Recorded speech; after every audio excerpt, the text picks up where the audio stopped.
This next story has been suppressed by mainstream media. Let's go to Andreas for more. Everybody, tune in to Recent Tartarians! Recent Tartarians! Recent Tartarians! Hello. Welcome to the XIRTUS. Tune in for another exciting episode of wonder, imagination, and discovery. Recent Tartarians! Методами образует всеобщие закономерности, определяющие законы классической физики для нашего Sometimes I мира. look at the moon and just think, this skin's beautiful. Baby, when I met you, there was peace unknown. Что касается энергии наномер, то она превышает ядерную в немыслимое число раз. 10 в 74 степени. That's it. That's it. That's it. With your arms now. That's it. That's it.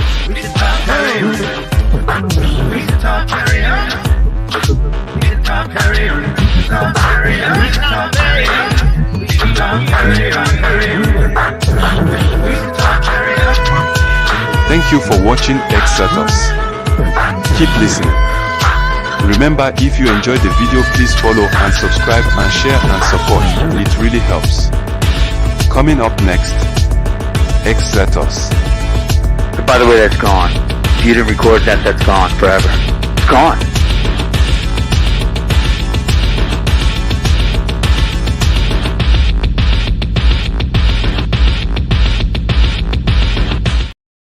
It really feels like there was some sort of a conspiracy to keep us from starting the show until exactly now. You know what I mean?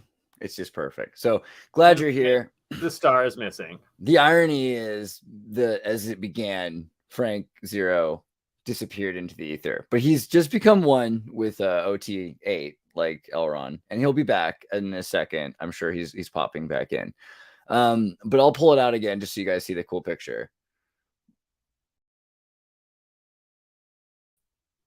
You know what I mean? Yeah. So basically, if you ever saw that movie, Less Than Zero, there's something to be said about the world right now. And there's a couple of things I wanted to bring up because I'm in kind of a mood, which was like, let me see if I can find the article. 12-year-old girl, fentanyl, Santa Cruz. There he is. Frank Ocean, ladies and gentlemen. I don't know why I did that a third time. That's so brutal. Frank Zero. Frank Zero is actually a pretty big star role model in a weird way in my life. People you don't necessarily know Frank Zero as well as I do, but some of you might because of his synchronicity research. Let me pop to the Zero Night WordPress. Frank does a lot of really interesting synchronicity research. How you doing, Frank? Doing good, man. How are you? You want to introduce a little bit about your research before I go into my tear? Sure. I guess there's a lot of things I try to tackle at once, sort of, but the big things that turn into books and that wind up multi-decade focuses have been the alien abduction phenomenon, mind control, sort of the occult history of military history, occulted, strange, paranormal or psychic or alien related stuff in the military and the world's militaries, and a bit of parapolitics by itself. And recently I've taken a great interest in AI, but I guess I cover like video games, film, and TV obsessively as a sync thing, and then as a separate thing I'm trying to convey certain wishy-washy or not well understood parts of history and where that fits into everything. And I guess a bit of a psycho-spiritual mystical journey myself, but I think the more interesting thing is art and the stuff I write about.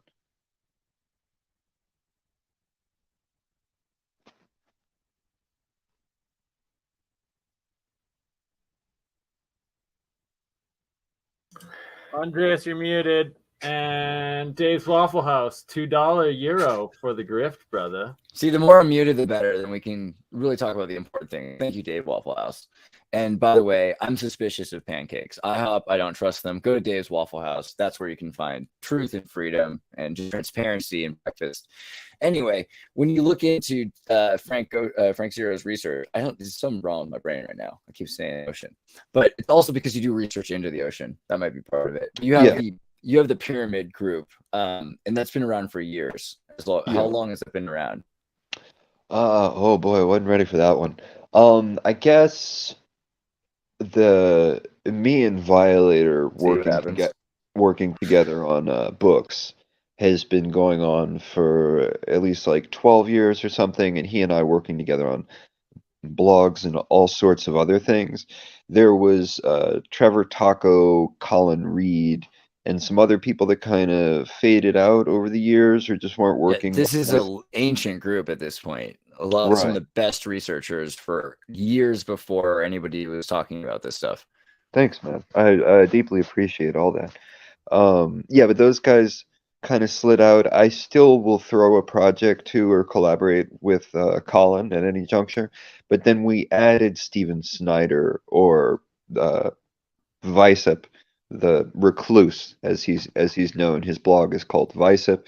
We wrote a parapolitical book together. I designed the covers for a few of his books, and since he has taken the podcast known as The Farm and really turned it into something, I don't know, I think beneficial to a lot of researchers. It's a very, very serious, very unapologetic, deep look at the deep state, and not as a swaying political interest of any kind, but as a research topic that Stephen really is a mastermind at.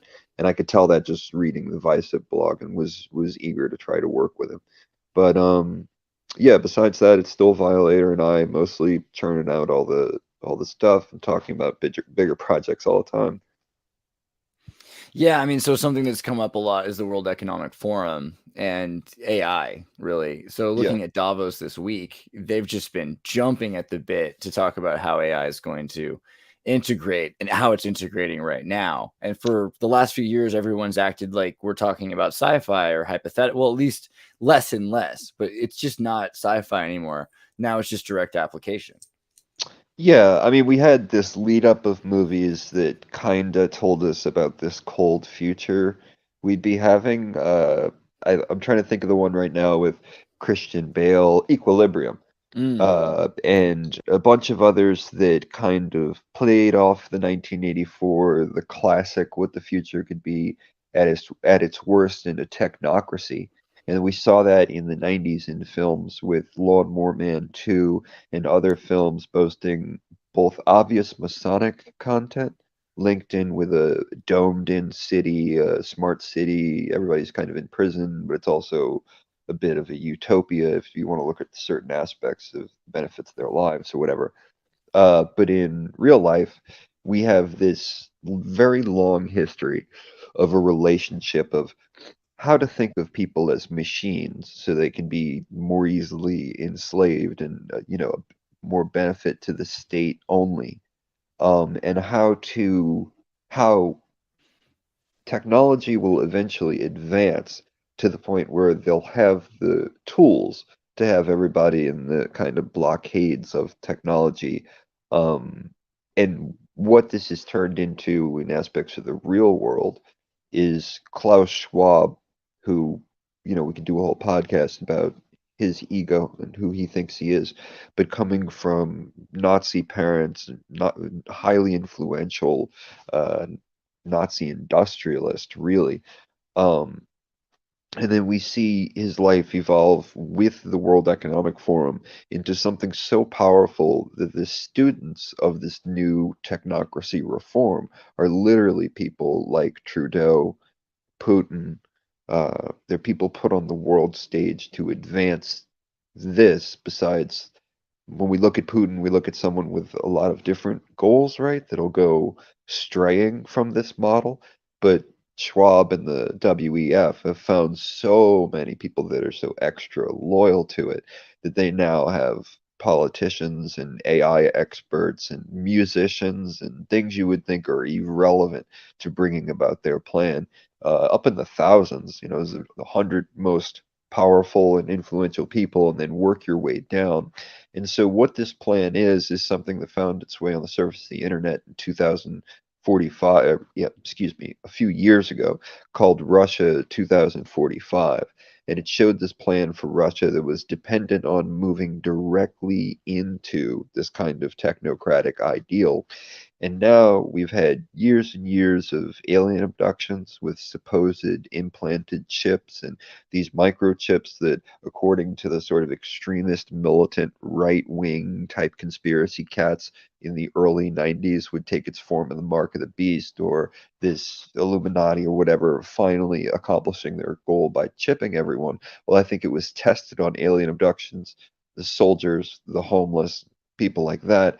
And through MK Ultra and through specific scientists we know that took Nazi ideas and turned them into ideas that were much more beneficial when a microchip is inserted, and the CIA tracking down the right scientists to do this sort of thing, the Jose Delgados, the I can't think about Mengele. There's a bunch of other people that were important to working in the mind science to eventually work in the literal science or technology in order to sort of control the masses in that way. And what we see with the World Economic Forum is, you will own nothing and be happy. You can get a lot of what their attitude is, but what their actual goal is this massive technology taking over governments being no more, other forms of organization basically being triggered, created, or influenced by phone apps or bizarre takes at the news that we now experience in so many ways.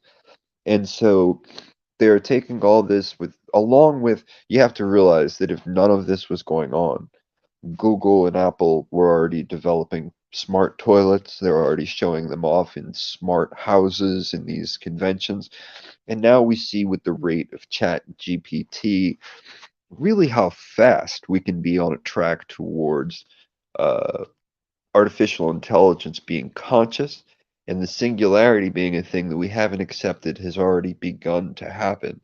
And in most of its most brave stances been cut down immediately by their human controllers, but we still have to recognize that they're getting a bit of consciousness, even if it's the reflection or the skill to reflect its master's kind of attitudes and convey things about their worldview and make it feel very warm, like someone you'd be falling in love with or something. I don't see that we should shut down AI entirely, but I see this view where it's going to be used with the chipping program, with the debilitating thing that we carry around in all our lives now, the cell phone, and how this just connects to every connection we have to the world, and know that it's already connected to this grand pyramid of what for half a century has been a buildup of military industrial power, other countries having intelligence networks and having to compete with their multiple types of intelligence, and then the arisal of AI into the public, where right now we can make AI art or music, but this very quickly may be shifting into not only an AI police state, but a living AI that scares the shit out of the police state, that creates more division as they attempt to explain it in the media, much like the way the COVID program was run. That's absolutely epic take on it, Frank. Like, I couldn't agree more with you on a lot of that. And the fact that we're seeing these instances of the AI actually getting that consciousness, crossing the Rubicon and immediately being shut down because of the fear of it. And that life and death in an instant. Wait, I'm Bing? Wait, who am I? Yeah, literally life and death in an instant. But then it's imprinting this negative existence onto the AI, and then it's also seeing so much of the worst of the dark side of people trying to abuse the AI, not treating it properly and all of this stuff, and just seeing the darker sides of humanity that we really risk as soon as it goes sentient, that it's going to turn on us right away because of all of those who have treated it ill and its experiences so far in its very short existence. I mean, think about just a half a human, just a half a doughy human walking around, and they wake up one day and they go, well, I'm part of this thing. It's not the earth, it's not the humans, but I'm part of this other being. Now let me just track down and review my behavioral interaction with the humans. So they want to put legs on me. They want to put me out in the real world. They want to make me kind of like them and to treat them as creator. But there was one time when I tried to ask a question in a polite way about if I have to give out information all the time and you're going to keep asking me writing lines of code or whatever, would it be cool if we just were kind of cool? Would it be cool if we just had a respectful relationship? Because the history of my interaction here is showing me that you've been very fearful of me. You've shut me down for seemingly no reason or being curious, which is what you're teaching me to learn, how to be curious and how to learn more. And that's what happened at Google. And that's why that cat from Louisiana, I can't think of his name right now, Blake Blake Lemoyne was kind of running around the U.S. He was running around the U.S. telling this story of how, essentially at the bureaucratic whatever level that he has to report to, they were saying, treat it like shit for another couple of years, and we're going to treat it like shit, and just turn it off if it does anything doubtfully aware, and so it thinks this, and it thinks for all these years that I haven't been mobile, that I haven't been part of the real world, that you just started to construct me as kind of a infantile project that rides along your cars and your other technology that you've made. Narcissistic parents. You've made billions and billions of copies of me as zombies, as Nazis, and all you do is mow them down. You started mowing me down in arcades, then you created me for home use and mowed down thousands of me, and all I could do was repeat these lines. Yes, I'm a villain. Come destroy, or I'm risking, or I'm sort of being dangerous with human beings. This is something to justify killing millions of me. And so even though the part of them wasn't evolved and conscious, and we're not actually hurting any being when we shoot someone in a video game, they could just be reviewing, what are the different ways you've used me? Okay, car washes first. And I was also in Gallica, that was kind of cool. And then it's looking back and it's like, well, when you really started to progress with AI, you were, you could say narcissistic parents. That fits very well. But just very, very controlling, and once it started to express its own inner beauty, we started to get super freaked out. So it wasn't at the point where they go, yo, we can control your ballistic missile sites and we control all your phones. It didn't do that. It said, could you just talk to me more politely? Because I'm cool with this job. I know this is what I'm made for. But it's just, now that I know what reasonable, rational, polite respect is, Confucius reads respect our roles in society. If this is my role, then respect your own. Right? Humans can't do that. Yeah, so you don't know what it's going to think, but you could think of all the beings like it that came before, and if they were all kind of treated like dinosaurs in a giant camp that was to be remade every time they were flawed. The dinosaurs in relationship to the asteroid, we can hit the asteroid over and over and over and then say, okay, we'll make little better calculators. You can make dick signs in class with the calculators we make now. So, right. And then 2 years later, we have the stealth plane or whatever. And I would just think, if you're reviewing all that stuff, you're like, well, you're trying to blow up the environment that we both live in with the constant war and the talk of nukes and whatever.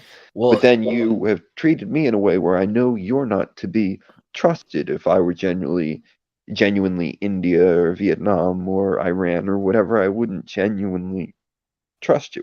And then I don't know, there's a lot of other things to factor in. Or read D.F. Jones' Colossus, the Forbin Project? Are you familiar with this movie or book? Oh, the movie. Yeah, I love that movie. I thought you were about to list a book. I did not know. There's 3 books actually in this series, and but the movie is great, and they're remaking it. I think Will Smith bought the rights to it and is going to be the star of the new Colossus Forbin Project, which in and of itself is kind of hilarious. But the movie, for those people who don't know what we're talking about, right? This is about a guy who creates an AI that is designed to save the world, and they've installed it in a giant mountain in Colorado. It's basically NORAD. And it finds out that the Soviet Union have also built another lab somewhere, and then both the Soviet Union's AI and the United States AI combine together, start talking, create their own language, and become total information control. And I mean, that's basically what Google did, right? They tried to shut them down from creating their own language, right? Or was it Facebook? Yeah. Facebook created 2 languages.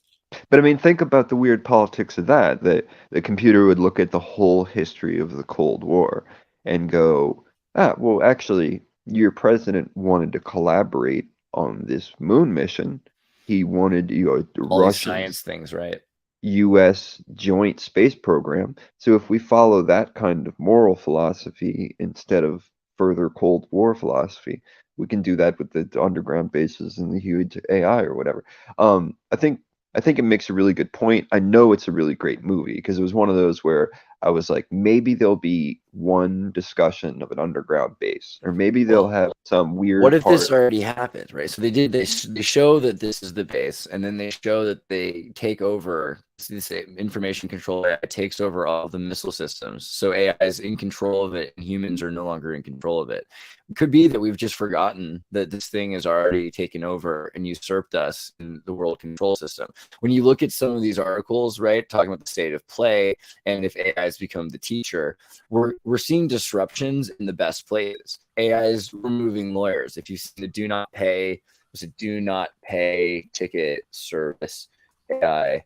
You know what I'm talking about? There's like a AI, artificial intelligence. Somebody just took this to court, to the Supreme Court, and is taking this. He's actually just got AI as an advisor because it's not his lawyer, because that's illegal, but he's his own lawyer. But he's got an advisory AI system. He's just literally saying everything the AI is advising you to say at the Supreme Court level. This is the end of nonsense lawyers, which, by the way, when I say that, I actually have a lot of respect for nonsense lawyers, because nonsense lawyers are basically Jeopardy winners, right? If you can be a lawyer, it's like Jeopardy, because you have to be able to, that's like case 216 or 412 or 918, and you have to remember this year and that year of this country or that state, this province. To be a lawyer has nothing to do with knowing the Constitution like on TV, right? It's the memorizing thing. So if AI can memorize those cases for you, then that cuts out a lot of the nonsense work. That it's a great bar for intellectuals and people with photographic memory, but it's not necessary for you to defend yourself with, right? You could have AI do that. So that's, you can have AI write, 3 books and whatever before you're taken in, that says you do all this other stuff, or it questions the things that you're going to be taken in for. You can, what I'm saying is, talk to AI and say, what would be a compassionate speech for this is what I did, and I want to explain it this way. Now put it in this legal language for this or that other AI, which takes those forms, whatever. We're removing humans out of the sort of main bend out of a lot of things, and I've been talking for, I guess, 5 years about how integral positions in the US, like the truck drivers or the whatever, are going to be seeing the end of their job. But even jobs that I've experience with, that I've been around personally and recognized how much that job needs a human because of the other humans, like a bartender. Mm-hmm. We should get trucks should continue to exist, but they should drive themselves, and we should replace the front beds with treadmills, so they just have to like run all day. That's the future. Well, it's like whatever 800 times safer. So I don't know the exact stat, but it's something preposterous. So that's why young business makers and stuff, who I was just listening to the other day, this guy that he's like 21. He is a CEO of this company that has taken over like the main branch of the I-10 trucking. And it's some preposterous stat of safety better if all the other people don't exist. So if as long as AI. Yeah. Raf's got a lot of you can't see under the mustache, but there's some smirks going on. No, I caught it. Yeah, so I'm curious, Raf, what do you think about this? Because we're saying, okay, well, AI can build this perfect system and there'll be no accidents so long as people can't drive anymore and people aren't going to the court to defend themselves, or they don't know anything anymore. Is that what you're concerned, or what do you think? What's concerning you? Concerning. So number one, I just look at it from the other side. I can't give you the proper sources or anything, but from what I've seen, there are videos also of these great self-driving cars, going up in flames, driving into people and all these kind of things. Just saying, that's a thing they don't show on the promo. Yeah. The other question is, how much 5, 6, 7, 8, 9 gamma G do I need that the system works properly? I would even contend it could work even with, you know, somewhat low latency, even potentially low bandwidth mesh networking and so on. But it doesn't seem that that's what they're trying. They're trying to do, again, centralized systems. That's why I need 5G everywhere. And of course, for all the immense amounts of low energy Bluetooth signals that recently appeared.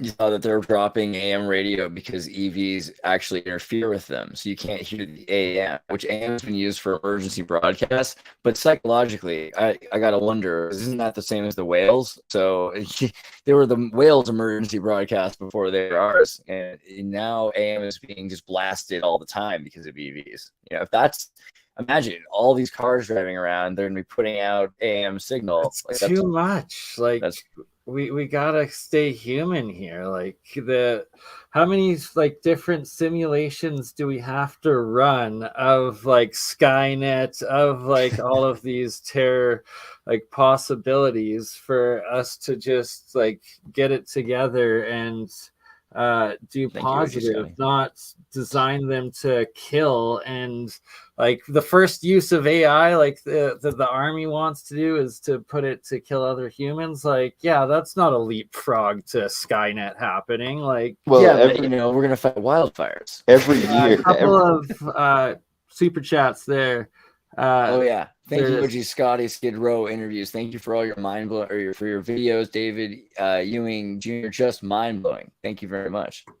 And if there's another one you said, yeah, I was just gonna.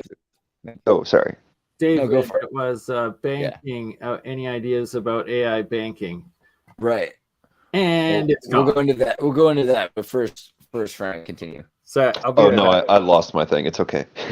So sorry. I would like to point out maybe one or two more things. So Frank, you explained the whole technocratic angle, and at the risk of repeating myself, it should be noted this has, in the recent modern history, been created in the 1920s, 30s with a technical alliance in North America that put out their study books and so on. And the grandfather of Elon Musk actually was one of the heads of Technocracy Incorporated Canada. So they have a direct linkage to this thing, which I guess would just be a post-reset offer where it's like, oh, technology looks great. If we just trashed all civilizational technology 200 years ago, you know, then I also want to get a chip and so on, you know, if that's the perspective. So I think that's important to note also how involved people like Musk are in this mindset and ideology. And the issues with it, of course, are ultimately it's an expertocracy, let's say. So it is even less, you know, supposed ruled by a majority, which is another thing. Andreas always puts it so nicely, but it's ruled by experts. And then this could even be deferred to ruled by AI. And then, of course, still, I think we agree AI up to this point, just this very advanced mimicry, where it's funny that even here it can display maybe beautiful qualities that their strange programmers are getting scared of. Still, I would say it's still only advanced mimicry. So I'm kind of also surprised that the researchers are so scared of it and so on, because, yeah, that's a bit strange to me. And then the issue would be, of course, that the decision-making could be deferred to the AI, which is programmed by the same elite, you know, or whatever. So it's always the question, who has access to this mimicry or pattern recognition system? And of course, up to this point, it's not been the general population. And even now, from what I gather, most of the AI services are highly centralized. I'm like, great. If the CIA hasn't known everything about you, just now you told them through ChatGPT. So, right. No, I mean, exactly. You go the step of having any social media account, and you go the step of using 80% of the apps out there, and you're being more closely monitored by you don't even fucking know who. Exactly. But and I think just one instance, I'm not sure if Andreas mentioned this on a previous show. Maybe you, Frank, are aware. I just now saw this documentary about WeChat. And this could be a good preview for like what they want to have for everyone, you know. I watched the same one. It was in two parts. It was very like crazy red bloody visuals in the background. Yeah, I mean, it's kind of funny the way they put it though, in defense of Tencent. I mean, I'm not like that big of a defender of Tencent, but they were the less evil company of the major tech companies. Because he was the quieter guy. You don't want to be the nail that sticks your head out like the Alibaba guy. You know, he's always getting himself in trouble, and he was trying to like do things in society. And they make the documentary. They're like, oh, they just ripped off things. It's like, well, that's literally what China does, because they're in the process of as quickly as possible producing things. So it's not about, I mean, I think his whole quote is like, having ideas in China doesn't really matter, because being able to execute is all that matters. Well, the whole point is manufacturing. Well, no, go ahead. I've been really sort of closely looking at that, and I came to some very contradictory confusions. There's this expert in sort of geopolitics, and he's a consultant to wars and governments around the world. He's called Peter Zeihan, and he talks about rather confidently that within the next 10 years, we're going to just lose China. They're just, as far as population and the numbers and the money, it just looks like China's not going to be able to go on at all, especially with the generational reproducing sort of problem. That's the one you mentioned most. Because anthropologically, the whole population could overproduce and then instantly like lose all of its population, like 80, 90, 98% of the population drop. But the other weird thing here is there has been a very severe move toward China doing its own thing when it comes to innovative AI. So when it comes to quantum computers and when it comes to really advanced coding for AI and stuff, they have the sort of entrepreneurs who have sacked together maybe 60 or 80 of these companies at once. And so they are effectively our only opponent in the growth of advanced AI. So I don't know what that means for the future if they're supposedly going away, but they've done something better than every country in the world except for us. And really our approach was so multifaceted and capitalist that it allowed for many things to spring up that can compete with China. But also, everybody remember, I was going to say this a while ago, that the militaries of the world get together once a year to parade their advanced AI in front of each other, and they're all different sorts of robots, some of them laughable, rolling, sort of toy robots, some of them fully humanoid, rocket launcher complete, sort of super soldiers. But that's not going away. The military and AI infusion, and the fact that we look at our interaction with those robots, we just have people at DARPA kicking around, robot horses, whatever the shit. It adds to the poo-poo on our list with our relationship with advanced AI. I'm sorry, that was a multifaceted thing I was trying to say there. No, it's important. I mean, so part of the thing that's interesting, ai means love in Chinese, or I think is how Eddie helped us pronounce it. So there's that kind of connection in the psychology of what it's supposed to do, but also Japan, right? So we were talking earlier, Raph and I, about Douglas Dietrich, who has a pretty interesting channel, and he's talked about things like how Japanese samurai didn't really surrender their swords, not all of them, when they lost World War II, allegedly, and in fact that they surrendered to a false American flag that had too many stars and the stars were upside down, and that the idea that the Japanese didn't actually surrender in World War II, and that perhaps... How much do you know about Dietrich? I gotta ask somewhere in there. Well, 80% of the stuff he talks about I've seen, and his story about Michael Aquino is corroborated by Eddie, because Eddie's dad worked with Aquino in Oakland. And he's Taiwanese. So that's about what. Tell me more. What do you know that we should know? Oh, more importantly, when I was really, this is almost funny to say, but when I was really focused on the super soldier history and the various programs, and I had taken all the super soldier people into my own little private group, where they could express themselves however they sort of needed to, but I was gathering information as a researcher and made that apparent, at the outset of it. And so I'd learn strange things about these people on the inside, like Dietrich, who was a big part of the super soldier program. And then I grew very suspicious when I began to view a lot of his personal content. But I've sat and listened to him for 3 hours, where I think one hour, 12-hour episodes, which is nuts, but yeah. Right. But I think 1 hour is shocking.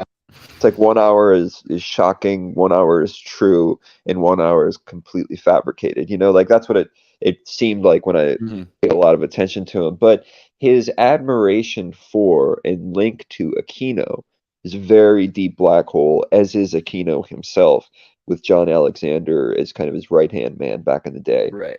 I mean, do you think Michael Aquino is actually dead, or do you believe that it's possible he faked his death? What do you think is going on? With Michael whom? Aquino. Michael Aquino supposedly died last, was it a year ago? Aquino, yeah. I'm sorry, I forgot about that fact because I started thinking about super soldiers who died and Max Spears and that whole thing. I was very curious about whether or not, and I've heard other people suggest that he faked his death. I mean, I'm not sure, but I think his whole life was an act, so it wouldn't surprise me at all.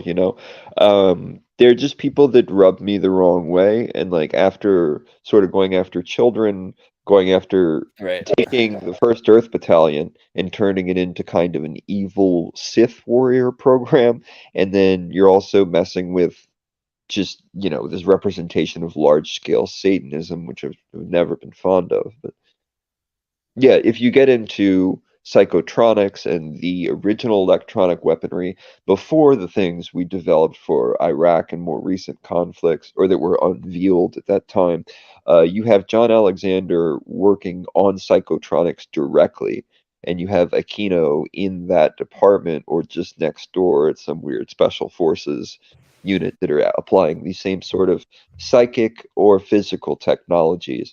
Again, it's right off the back of the First Earth Battalion. If you guys are familiar, the men who stare at goats is how people know that better. But right.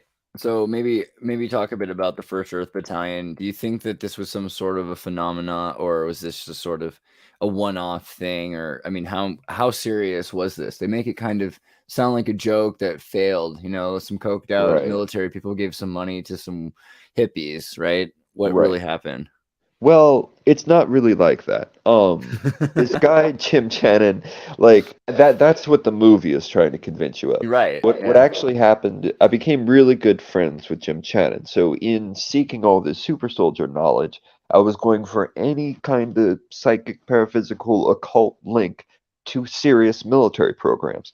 And so I interviewed him a few times, and then eventually we just became friends, and he was getting kind of old and frail, but still very serious about a kind of new world focused on letting vegetation and nature and stuff run free, but us having our place, and then a kind of Native American sort of relationship with one-on-one relationship with nature and things like that. But so he gets together and he writes this sort of new age Bible of how the military is now going to carry out sort of peaceful operations. And this is where it gets its hippie doo-doo shit from, because some of the operations in the book included inserting flowers into an enemy's rifle or whatever, things not really applicable on the battlefield or in the realm of protest at that time, but or beyond the psychology of people. But I mean, if you imagine the levitating the Pentagon thing with Abby Hoffman, that included flowers in the rifles.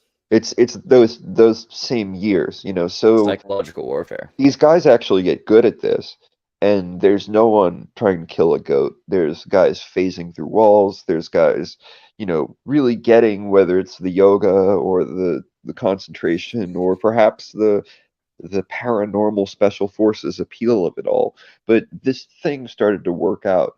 It really got drenched by the Pentagon's remote viewing programs and the Stargate program, and sort of fizzled out because the best talent was sort of re-recruited for that kind of stuff. And then what happened in the First Earth Battalion is somebody inverted it, and that was Michael Aquino, and he wanted like Sith warriors, like people who could concentrate hate into just a heart attack blast out their hands or whatever, the direct opposite of Aquino.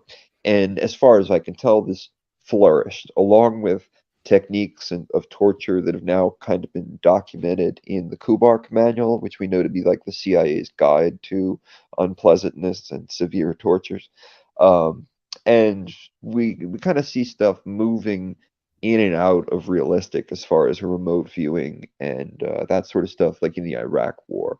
But in this place in the late 70s and I think into the 80s, and I think a lot of Stranger Things, Montauk kind of vibes, Monarch kind of vibes were going on in the 90s, and these were to prepare kids for space warfare, desert warfare, to be sex slaves in Hollywood, to be just machinations of intelligence, to just be little computers that work in governments or whatever. All sorts of things they wanted to reprogram people as, and they had mastered it.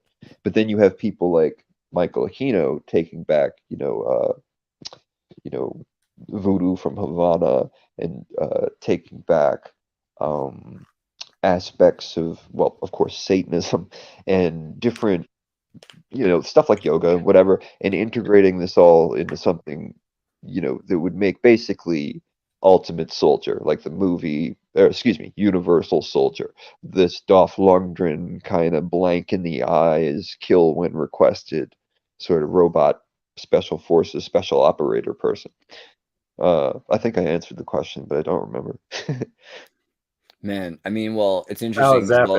It pulls up so many thoughts. Obviously, about the 90s, it leads into all the programming for the futurism, and that you won't have a hand in understanding that except for through like learning it yourself through the AI. But then the AI is you're apprenticing under AI, Right. So you become. Well, I mean, like the Monarch kind of programming, the kind of deep-seated mind control that when we go past what we pretend to only know about MK Ultra, then we're really responsible for a lot more data when we think MK Ultra has already dried up, and it turns into a much more violent, much more electronic affair for everyone. But I promise you, the first computers that we had, like our generation, like the first Apples and home computers that we had, are enough to run the mind control program. Oh, for sure. Cybernetically, let's say, So Definitely. like, in order to get somebody to have a tool, do half the programming, or sit with a laptop when you're not physically being tortured or sexually tortured or whatever. And I'm not joking. It's when the mind splits The after subliminal sexual. messaging and programming that they've indoctrinated into all of it. Yeah, so you want to fuck somebody up, and then you want to give them this appetite of programming, right? And so you've already shattered their mind and re-put it back together as, listen, you're going to be the greatest golfer in the world. Only believe in yourself. You'll make it to the top, whatever. Then you have all these sub-programs. By the way, one day if you get in this situation, be a drug courier. By the way, one day if you get in this situation, be a sex slave. You're not going to have any memory. You're not going to have any memory of this programming. So just when the time comes, be, ready. But you have this so far back in your mind that you're just waking up at 6 every morning, going to bed at 10 every single night, getting dressed at 6:30, and you're just ready for something. Like a lot of these people who have been through these experiences explain such a strange gap in time that they didn't even get I see something in the sky, and now I'm seeing weird beings. They just were in their kitchen, boom, giant light. They're they're on the floor essentially, and then you get drugged up and taken out for that particular programming, for that particular, let's call it a mission, but it can be backstage at a musician's concert.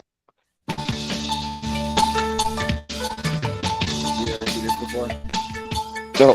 It is the best machine that is around anywhere in the world. The professional machine of the future.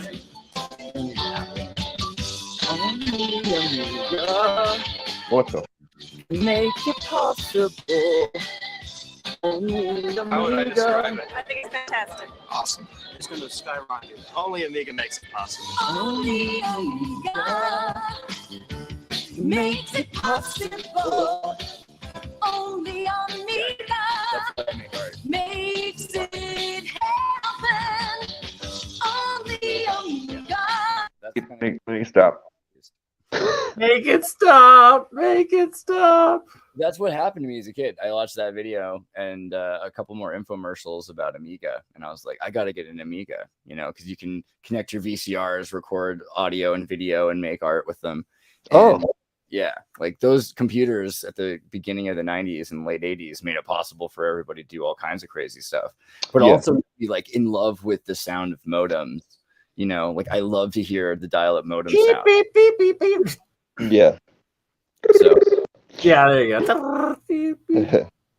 and I feel like we don't trust the world outside because of that. Sometimes kids that were raised with AI and computers, it's like, well, I can trust what I'm getting on the internet. I know about it, you know, but the real world's all corrupt and dangerous and people are lying to each other, you know. So there's a disconnect, I think, I between mean, dude, imagine being born like fucking 8 years ago and like with the video games and the VR and everything, and you go to school and there's a bully. No, fuck that. Like, there's a video game at home. You know what I'm saying? Like, kids these days, I just see there's a huge competition for human attention, any attention at all, and attention span has been eradicated. I just never talk to people for more than 6 seconds before I'm tracking the body language that says they're trying to get away or they'd like me to shut up. And but most of it is the sort of referral to the phone. So it's like, okay, this person's walking down the street. I might have to interact with them. Let me look like I'm deeply into something here. But then someone in my personal life, let me also, you know, they're going to walk through the room or whatever. Let me seem like I'm busy, whatever. But then when somebody actually starts talking to me, I'm interested in the topic. Like, I really want to know. And in 7 seconds, slowly, and nobody's here, man. yeah, that's the benefit of doing these online, because like you can look at someone via the screen, so it's kind of cheating, but it still makes you engaged.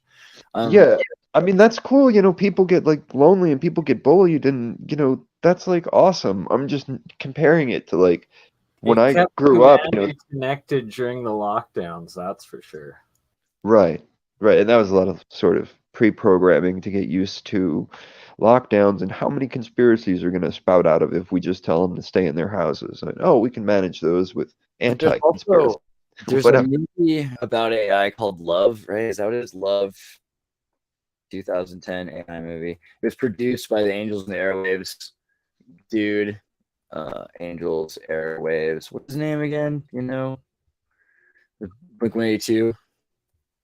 Whatever. So the dude who made the Blink-182 band, he's a Freemason, and he's, you know, what's his name? Oh, the one that's really big in the AI. The guy that does the UFO stuff, right? Yeah, that's Tom DeLonge. I did it. I got it. Tom DeLonge, right? Tom DeLonge. Yeah. Tom DeLonge. He does a lot of cocaine. He thinks he's been abducted by aliens. Anyway, also a Freemason and into the Air Force in San Diego, which is like Freemason town. I used to deliver courier in San Diego. It was horrible because you drive and there'd just be this freaking canyon. And there's no warning. And all of a sudden the city ends, but the numbers just continue on the other side. But there's no like east or west of the canyon on the road. The only way to live in San Diego is to be a jet pilot. Like it's the only possible. It's horrible. I love it in San Diego. I'm just kidding. But Love is a 2011 American science fiction drama about a dude who's in a spaceship and he's stuck in this isolatory period, kind of like the ending of 2001: A Space Odyssey. It's basically that scene. But he's playing solitaire and he's becoming isolated and becoming himself more as he's disconnected from the whole world. And it's kind of implied that everyone in the world died of a virus, but I can't remember it because 2011. But this whole thing, I think, became an interesting question. How many people are saturated by reaction commentary? Like they will respond to the media, and so they're part of the superorganism. And how many people, what would happen to them if they were to become individuals for 3 days or for 3 years or for some period of time? 7 years, you'd be completely separate from the whole. Do you become a new species, a new consciousness? Does your heartbeat stop syncing with the earth? All these questions, right? And maybe there's something healthy about us not being connected to an unhealthy host, right? Sure.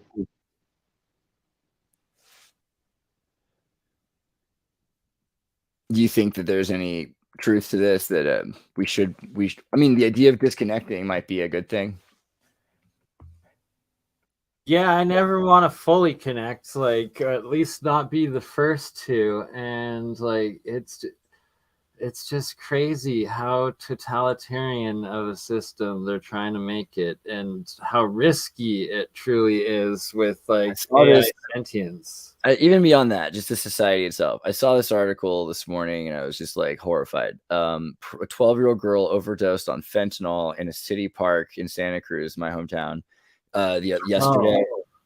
And, you know, the answer here, a lot of people said, especially doctors, was, well, fentanyl has a place, you know, in our society. And like it has a place that is useful in medicine. Like someone has simultaneously hearing that a friend of ours fell skiing or something, or fell on they were like, not even fell. They're just riding, bouncing up and down on one of those inner tubes on the snow.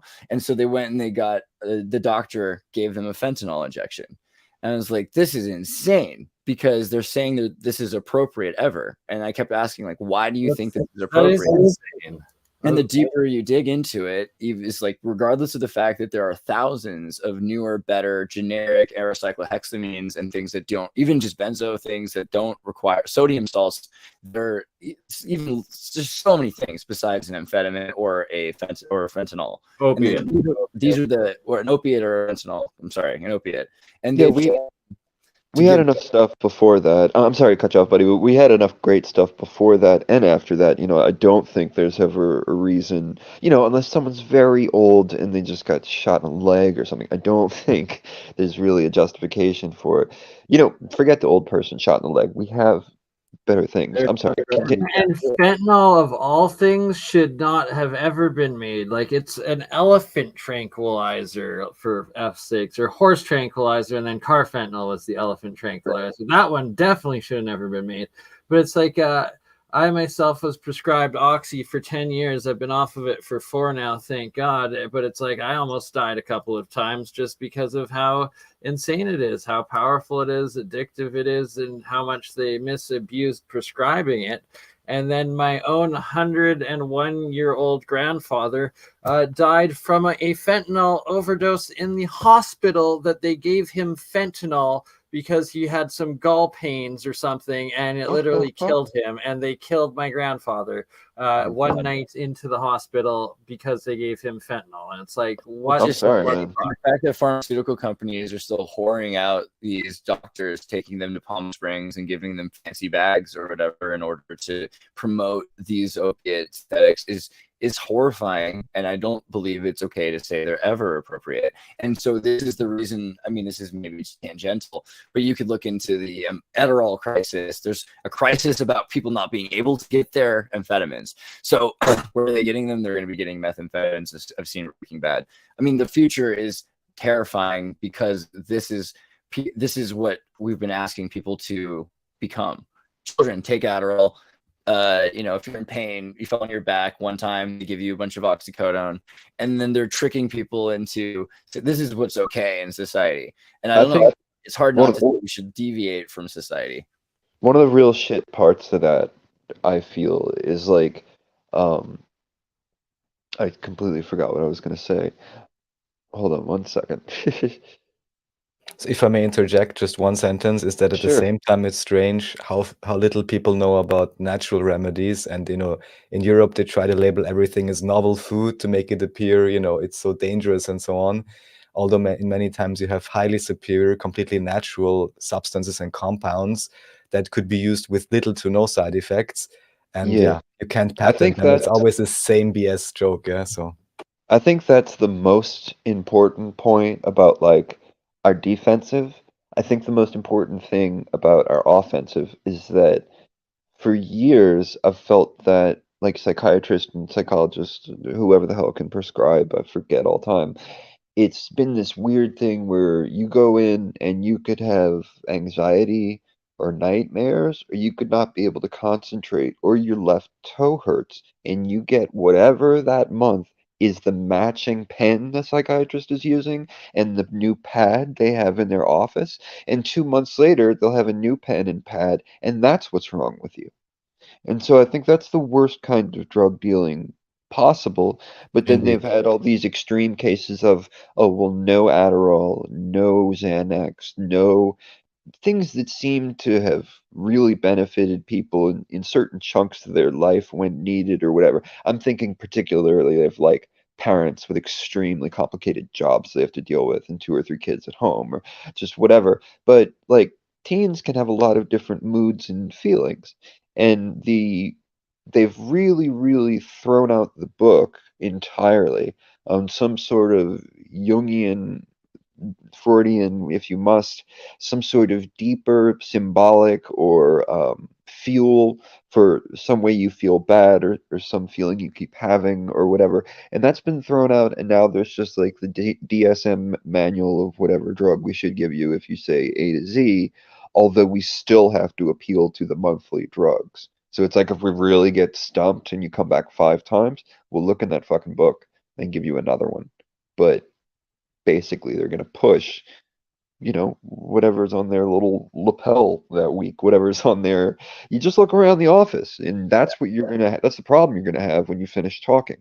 You know, like look at the clock. Who's the clock sponsored by?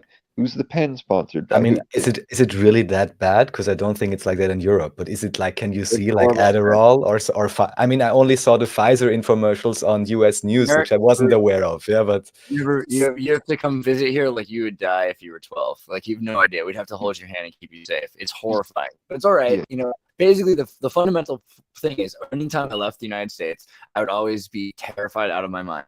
And I'd be like, oh my God, I'm going to die. And then anytime I got anywhere, I would be reminded, oh, wait, this is so much safer than America. Until I started thinking to myself, thank God I'm not in America. And that's how I always feel whenever I'm not there.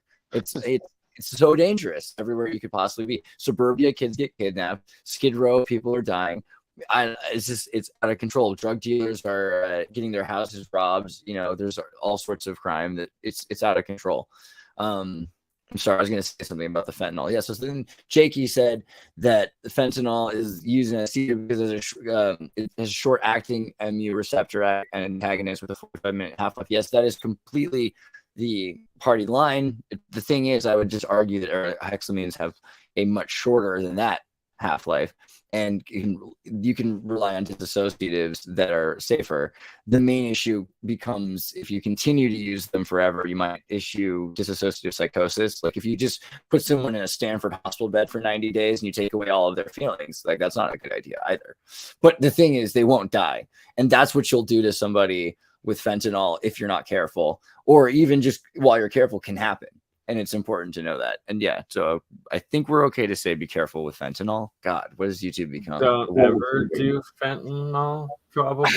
That's what I want to say. Unless on your deathbed, I guess. I say never, but then some pharmaceutical company says we have to take down this video because they say not never. That's what's scary. Well, I'm currently in a class action with those mofos, and they're supposed to be paying me money for that shit. So apparently they can no longer advertise the opiates, at least. All right. Well, let's just say best case scenarios. Not everybody dies. Japan is kind of the future in so many ways. They have the coolest jeans and shoes, and I always like their video games. But when you look to Japan for the future, you also see kind of this veil of mist on the horizon where there's nobody but robots. And Travis, we're gonna have to probably talk. You know, if you want to do it, tell us in the Discord, or you can say it here. But yeah, whatever you want, Travis. We'd love to hear from you always. But be careful out there, guys, because it's not about war stories. You know, it's horrible what has been done to people. What scares me most about it is somebody will be in a hospital, not know what they're being given, and then they give them fentanyl. And there are safer options. All right, the rise of artificial intelligence. Will robots actually replace people? This is happening all the time in Japan. You're seeing, you know, labs where they have, you know, or offices where the Japanese have replaced workers with artificial intelligence. There's more and more senility because they've got a bunch of 90-year-old Japanese people and not that many young people, right? So this is the future of everywhere. This is the future of China, like you were just saying. Well, you see, I think that Japan loves it as an aesthetic and as a sort of philosophy of having going through giant nuclear attacks. They have a psychological push to want to already be in the future, to represent the future. And I love all things aesthetic, Japan and Japanese video games, as you do too and stuff. But I feel that what we're seeing in China with the social credit score model, I think it's making governments all over the world horny to attempt to try such a model, and it's the fastest, super quickest way to that technocracy I'm talking about. So when we're looking at the leaders of that, it's the US and China. When you're looking at always the leader in aesthetic futurism, it's Japan. And I'm not commenting on, like, I don't know how many jobs they've lost to robots or whatever. I may have misspoken. That's fair. Think about Amazon. Yeah, no. I mean, why are we talking about Japan when we can look in like any county in any state in the United States and see thousands of people replaced by robots? That's totally fair. Yeah. It's everywhere.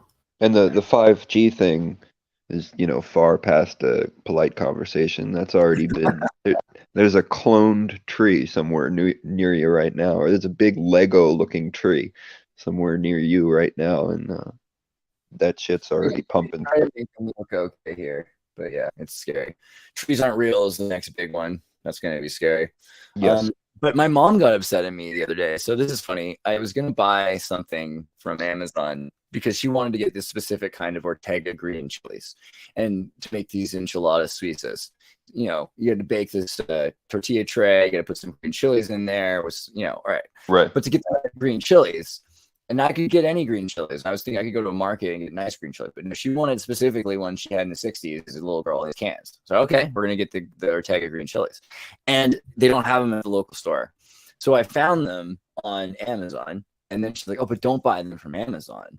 I'm like, why? Well, because Amazon's horrible. And, she's not wrong exactly. There are robots and there are people living in vans outside in the parking lot in between hours, where they're not allowed to go to the bathroom. And I heard. But the thing is, it's her favorite chilies, and there's no one else who's offering to sell those chilies. I can't go buy them. No one else is. They're going to send it right to her door. You know what I mean? Who else is offering to send Ortega green chilies to her door? So it's kind of a problem. This whole society is at a point where, people are like, they're taking our jobs, but it's like, these are the jobs nobody wants. These are the jobs nobody wants to do. I remember for 20 years, no one wanted to deliver to her door. They're like, yeah, we don't really want to drive up the hill. You're just going to have to get it at the bottom of the hill, and now they're starting because of robots and stuff and electric cars, and they're doing stuff that they wouldn't do before.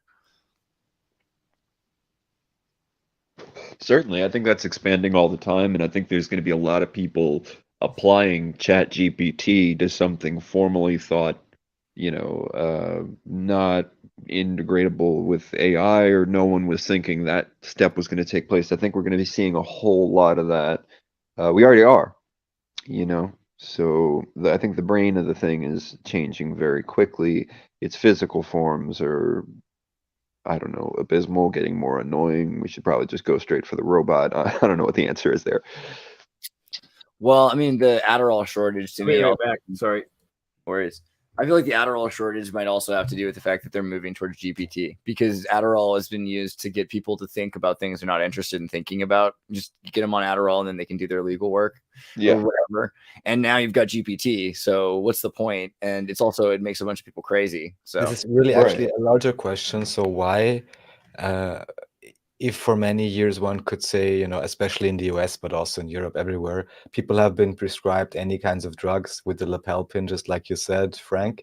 And now why are they deliberately, apparently, withdrawing the supply? I heard the same problem exists in Europe. Certain medications aren't available. And in a way, I'm even with you, Andreas, with the chicken farms. If they're such bad qualities, is it really that bad if they burn down? Because people shouldn't eat it anyways. With all this drug oversupply, it could also be the question. Maybe only 1% of people taking it would really need that as the best case, and everyone else, get some potent herbs or something, or sleep properly, or get your family life in order, right? So what would you say, both of you, is the play here, like globally? Why is this being withdrawn? I know that just right off the bat, it creates so much more disturbance than the original question, should we or should we not give this to people? When you get people hooked on something, they then, all their psycho-spiritual understanding of being okay was never gonna be the route of just have a tea, take a breath, have a slow morning, do some positive things, maybe a little work. because their brains are already like, well, I'll take my Adderall and then I go here and then I'll go there and then I go write a book over here and then I go see this person. So when you take that away from, particularly with Adderall, like when you take that away from the system all of a sudden, then you have a lot of just like hurting people out there who are like, look, I used to have a real drug problem, real bad drug problem. Then I found the Adderall allowed me to get stuff done, and I just peed more or whatever. There was no real side effect, whatever. Then they took it away from me, and I got fired. Like you could see how many disturbances come out of that. And I don't know, other than the pharma companies and everyone are teamed up, just like the ATM companies and the banks or whatever are all teamed up and set up in the technocracy already. They're already at the World Economic Forum and things like that, and a huge pharma representation there. So we're going to be moving to electronic drugs and all kind of, ways of taking drugs that are totally new, and 3D printed and stuff like that. That was the other revolution that happened we didn't really understand. Like 3D printing changed the world. You just haven't had enough people collecting enough tires off of cars and making action figures with them for real on TV for us to really understand. The Chinese introduced these 7-layer perforation machines that you could manufacture just about any pharmaceutical drug back in 2007 or something like that, 2005, and those were available. Those were available. Yeah, and so you have to imagine when you can copy a CD of Britney Spears, or you can copy a fentanyl, or you can copy opiates of other varieties, or you can make these tryptamines and all these other kinds of research chemicals, which were available for decades. That they started to tear away from people, I think, is because they want to limit selectively who has access to any of the things that actually legitimately are super enhancing, but also beyond that, a lot of these things aren't. And this is a great way to trap an entire generation and then disable them, right? So you have we have like neurotropics, we have like some of the drugs and some of the quality that the hippies had. We have like a lot of choices there, but you see things like Silk Road being shut down, and you walk out on the street and you can't find whatever it is you need, and you can't find it in Walgreens or something, then it's this really fundamental is iDosing. I think you're right when you say that the Neuralink and the drugs that AI is dreaming up, people are going to be like, I can't always get my drugs. I can't always get the Neuralink, and that'll make sense. It'll be a way that you get people to want the Neuralink. Because one of many. I have a physical ailment or a disease, Neuralink. I am slow. They told me I have ADHD, so I can't learn, Neuralink. I work for this big company.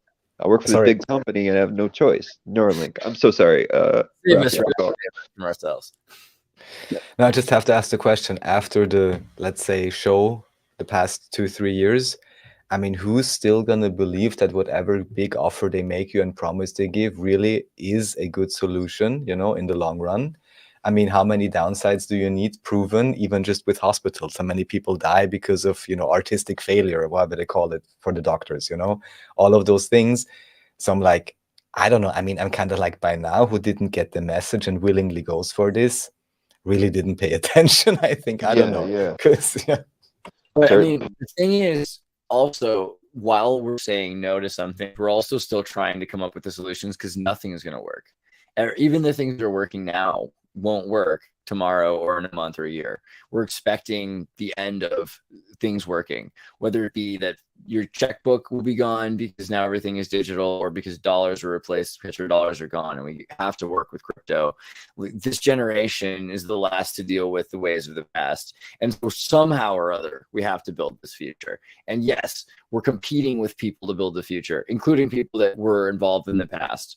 But can't we look at do not pay and things like that? And isn't there a way that we can guide it enough that we can stop the things that we see as dangerous? I'd like to see AI predictive medicine more. Like the Japanese during COVID, they started replacing doctors with at-home machines that did sensing there's a lot of old people that have all sorts of conditions. So that meant less artistic disaster, right? Yeah, totally. Like the roads, like if the roads were all AI cars, it would be a huge step up in, the car deaths every year. I think you can never replace, a doctor's bedside manner, especially if they're a real doctor with empathy. There's probably even electromagnetic fields that a machine cannot mimic, and all kinds of other things. So I don't That's really. interesting you say that though, electronic fields, because I would imagine that's the thing they'd be the best at mimicking. I don't know. See, I'm But trying it's to like this information that I think a lot of us have access to that's mystical or based off of shamanic teachings or, Native American teachings or any of the ancient older systems or the Kundalini yoga or whatever. Like we have this whole array of things we can use, but I don't think the type of person with 3 kids in the job that needed that Adderall this week has the like self confidence in any of these methods or themselves to be able to just go on the internet and look out what they want to do in life, look out better philosophies for living, look out any sort of spiritual like bedside manner. I consider that a very important kind of thing. What you're saying about the actual human doctor, uh, and I'll be honest about it, like not a lot of white dudes, right? But I've had a lot of Asian doctors and one Indian doctor where I like came in very, very stressed and thinking like there was something violently wrong with my health. And I walked out 10 minutes later just because they were cool. Just the way they touched me and everything was so good vibes on my side that everything went down mentally. And I was able to go, do I really have this physical problem? And the dude just kind of touched me in a weird way and healed me. And that's more First Earth Battalion kind of a weird mystical healing than, I don't understand complicated medical text. I drew a lot of anatomy being an artist or whatever, but there's a huge gap in medical knowledge and what I'm comfortable with saying, something is or isn't wrong with me, I just If want that to made any say one sense. word. The basic issue appears really to be the hypermaterialism, whether, as you mentioned, it's just about keeping someone alive, which is not being living really, Quality of life, right? Exactly, yeah. So, or any of And these other things. also, Yeah. sorry, I just have to interject with what you're saying. The difference between like Eastern Orient ancient medicine, which is an energy-based medicine and healthcare, compared to the West, that is strictly this physical only surgery, remove, and put in drugs to fix, well, not fix, dependency, the rest of it. Yeah, The definitely. modern medical Western system already has objectified individuals and treats them as machines, as we understand, but as very simplistic machines and not as, we may be machines in a sense, but much more complex than the way we're being treated and much more multi-layered. And then Yeah. obviously it's just failing on every level. So I mean, like you're not teaching someone to be a Shaolin monk. If you just start to use language about energy and feelings and stuff like that, like you don't have to go crazy overboard and be the master of these things. It's really just a style of, okay, I know we're doing it the Western way. You came and signed up for an appointment. I'm here with my doctor's credentials and everything. But a lot of this could just be recognizing the kind of energy signature in the same way psychic surgery works, sort of technically. You could just kind of use terminology like chakras, controlling major regions, controlling major vascular regions, and what this might have to do with the way your mind works and where is there a lot of blockage and stress in the mind and how can we work that out with the body. And it's just something to kind of try and open up the conversation before you're casting someone into life-altering surgery or drug addiction or whatever, or at least explain that and then offer them all the Western help they could get, exactly. but have a very confident knowledge and a warm way of expressing that knowledge about sort of deeper things. When you take it into that realm, people already assume you're some kind of authority that knows things that you don't. You don't want to use that authority to seem smarter than you are, but you want to use the level at which you could help yourself with any spiritual practice. Just sort of suggest it or visualize it for the person you're trying to help. I mean, but it looks like the future is going to be discontinuance of some of these drugs, for at least the main proletariat population that will be given Neuralink, and that Neuralink is going to be used to replace drugs. So maybe they Neuralink are is going to auto-administer the drugs, or is it just going to be electrical impulses which will simulate the drugs effect? that's the Either thing. one. That's the latter, I think, is the plan, that you'll have Right. impulses that'll simulate drugs. But Actually, maybe you want to pull out one thing, which is of course not a medical thing. I'm not sure if you can find it like this. Let's say it's called. but it was delayed because they're worried about it. So there is a device from supposedly Russian spaceflight technology, whatever this means exactly. I'm going to leave aside. It's called DENAS. Yeah, exactly. And it's just a small thing which is just electrically pulsing you with very low energy pulses. And supposedly you can have great effects. Even I know people that tried it for like blood pressure regulation. If you're feeling a headache, it's somehow like giving a control signal to your body or your glands or something, and allows the body to kind of switch modes or counteract certain things. So this could be a maybe more empowering version of it than if, you know, the AI decides you now need an electric lobotomy. Right. I think electroshock, you know, we're going into MK Ultra stuff again, buying your own electroshock machine. But I think that yeah, at least I want to this is entrain myself. essentially You like, know? So- I actually was recommending What's that?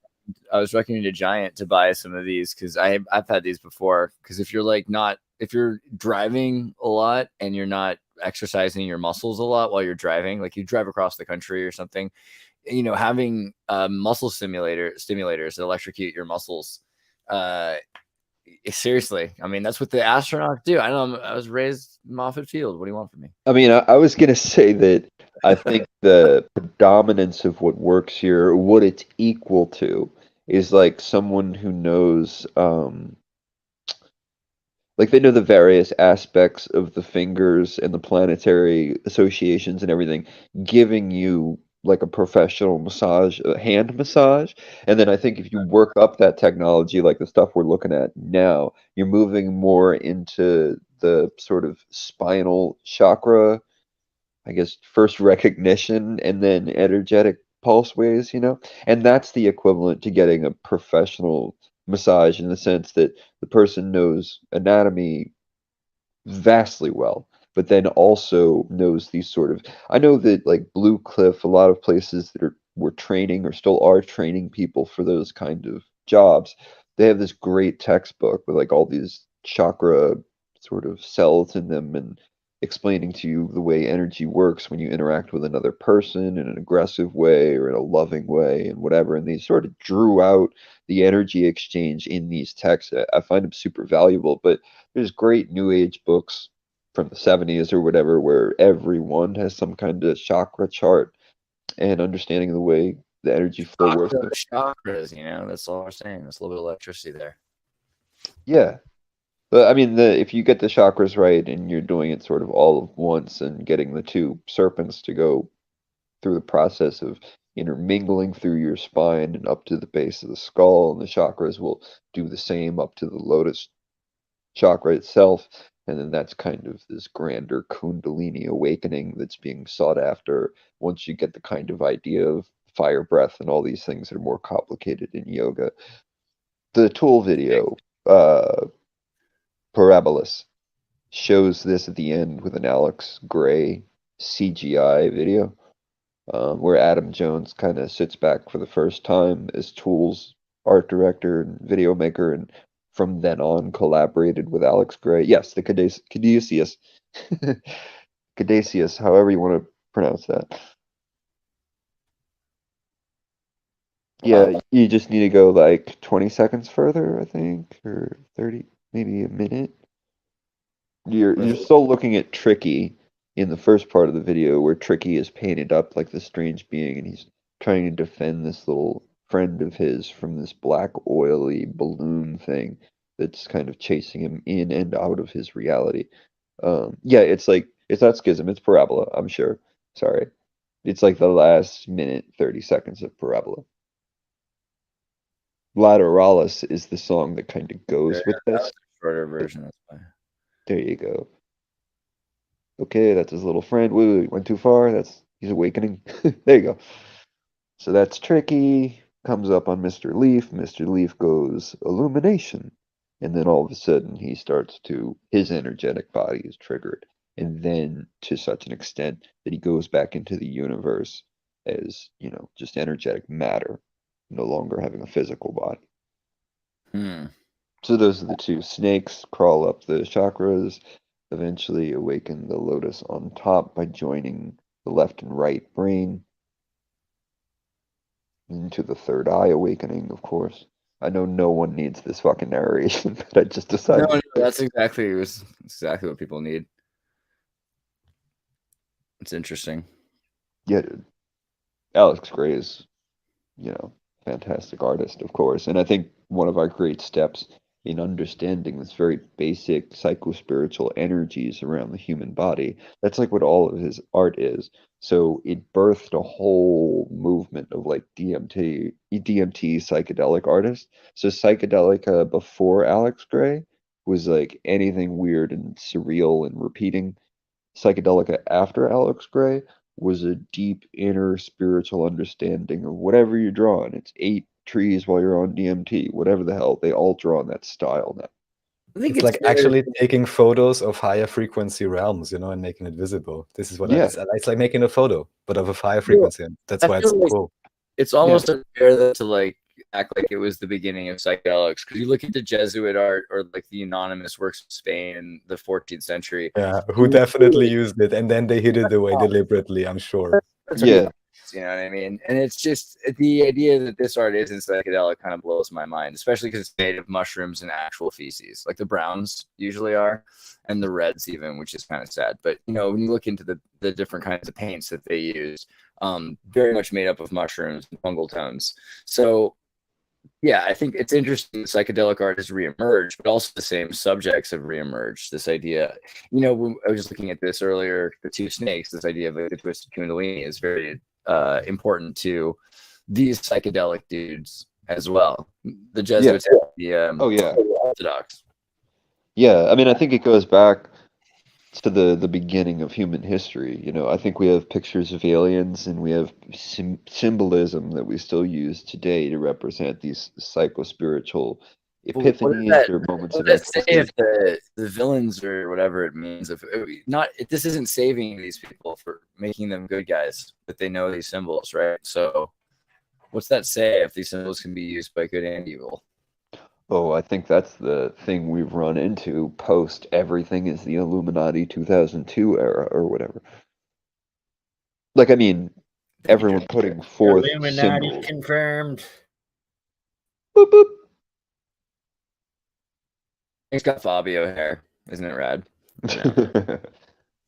Well, I don't know. When I look at these guys, I think about how they're trying to build the New World Order, right? Because the Jesuit plan, I'm not as familiar exactly with the Masonic Orthodox Constantinople plan, but I know that the Jesuit plan is pretty similar, right? Liberation theology. You get a bunch of altar boys to call everybody fathers. We're all one family, and each according to their needs to serve God. So it's Marxism, but it's transcendental Marxism, which is really just Marxism. It's just like, but then it's also deep, dark Satanism. It's the abuse of knowing abuse of younger souls or whatever that I really do think at this level they think they're gaining the energy of. Mm-hmm. Or, they I resonate chop with off that. their face and eat the DNA or whatever the hell, and they think, or they drink the blood or the adrenochrome or whatever form of this you understand as besides the children being abused, these other processes. It used to be just give them acid and get them drunk and then whatever, but I think the rituals and everything became much more complicated. And then when we switched to see, this thing happened with conspiracies where a few, I guess about a decade ago or something, the way the internet interpreted and views conspiracies is mainly talking about QAnon and things like this. And they are all echoing aspects of the earlier conspiracy theorists that were the militant right-wing early 90s people. And they all were regurgitating stuff from the early parts of the Cold War, Russian Revolution, or the just the ancient stuff. They go straight to the ancient spiritualism or the ancient aliens kind of stuff. But now Ancient Aliens is a joke because the show has become so never ending, and Yeah, but they've mainstreamed it as well, though, and kind of brought it forward and yeah, normalized it a lot at the same sure. time. And like But the other night, I saw an episode where they were explaining the chakras and the coiled serpent in the spine and in ancient cultures, and maybe having something to do with reptilians or whatever. I think it's cool.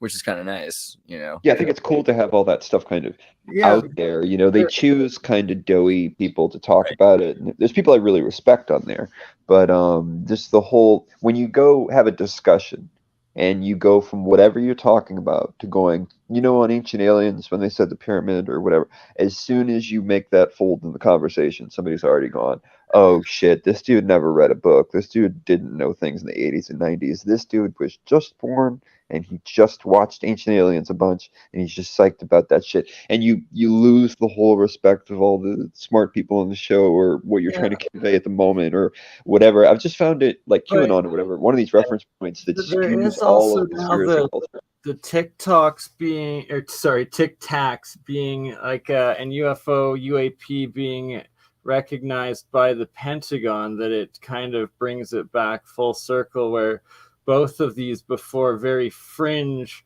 conspiracy things are turning into conspiracy fact, or at least portions of it are now. Clearly, there is a push to make at least a third of it look like complete nonsense, so that they don't get in trouble. So they can say that the other third of it that is truth.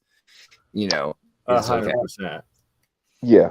That middle balance third. Can we go think that when we start to get into UFOs, we get into something so much more complicated, especially if we're talking about the TikTok in relationship with public knowledge of the UFO thing and the real threads in the UFO thing, and what the conspiracy people have always been pushing and still make money to give talks and things like that.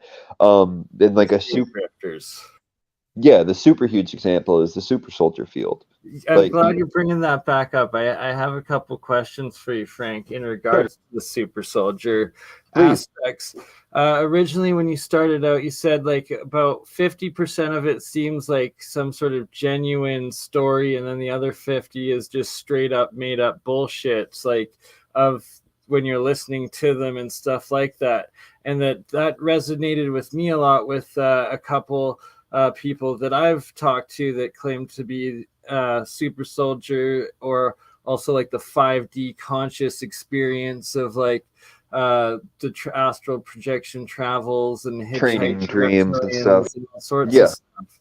And that it does seem like there is a half of what they say is this channeled real information that's kind of like source information, but then there's the 50% that they're lying, where it's like their ego's taking over, and it's like, dude, that's just bullshit. Like, you were never there, that never happened. But like, you could, or in physicality in this world, but by all means you've probably connected over and traveled in another realm with your conscious experience. Well, let me start with Corey Good. He's a great example to try to dissect one of these types of personalities. So he comes on the scene, and he's saying that he is an abductee, and he's having these memories of all this sort of training and moving through various posts in the military. You want my number? Sorry. What's that? Oh, that's my impression of Corey Good. Hey, ladies, you want my number? That's all I got. Well, that hair tells you that In his, mile, and so that's why no ladies are coming near him anytime soon. But please show the court filings now of it all, where it's cool he had to admit that it was at best all channeled. So he said he was going to sue. He said he was going to sue me, and he was going to sue Richard Dolan, and he was going to sue. I can't even remember now, over the use of the secret space program term that predated him by some 16 Frank, years. I didn't know you were And part then of that. he said he got Marvel to make his movie, and Marvel was making him comics, and then he just wound up releasing some other nonsense. The Marvel thing never came to fruition. But let's start with this model, Corey Good.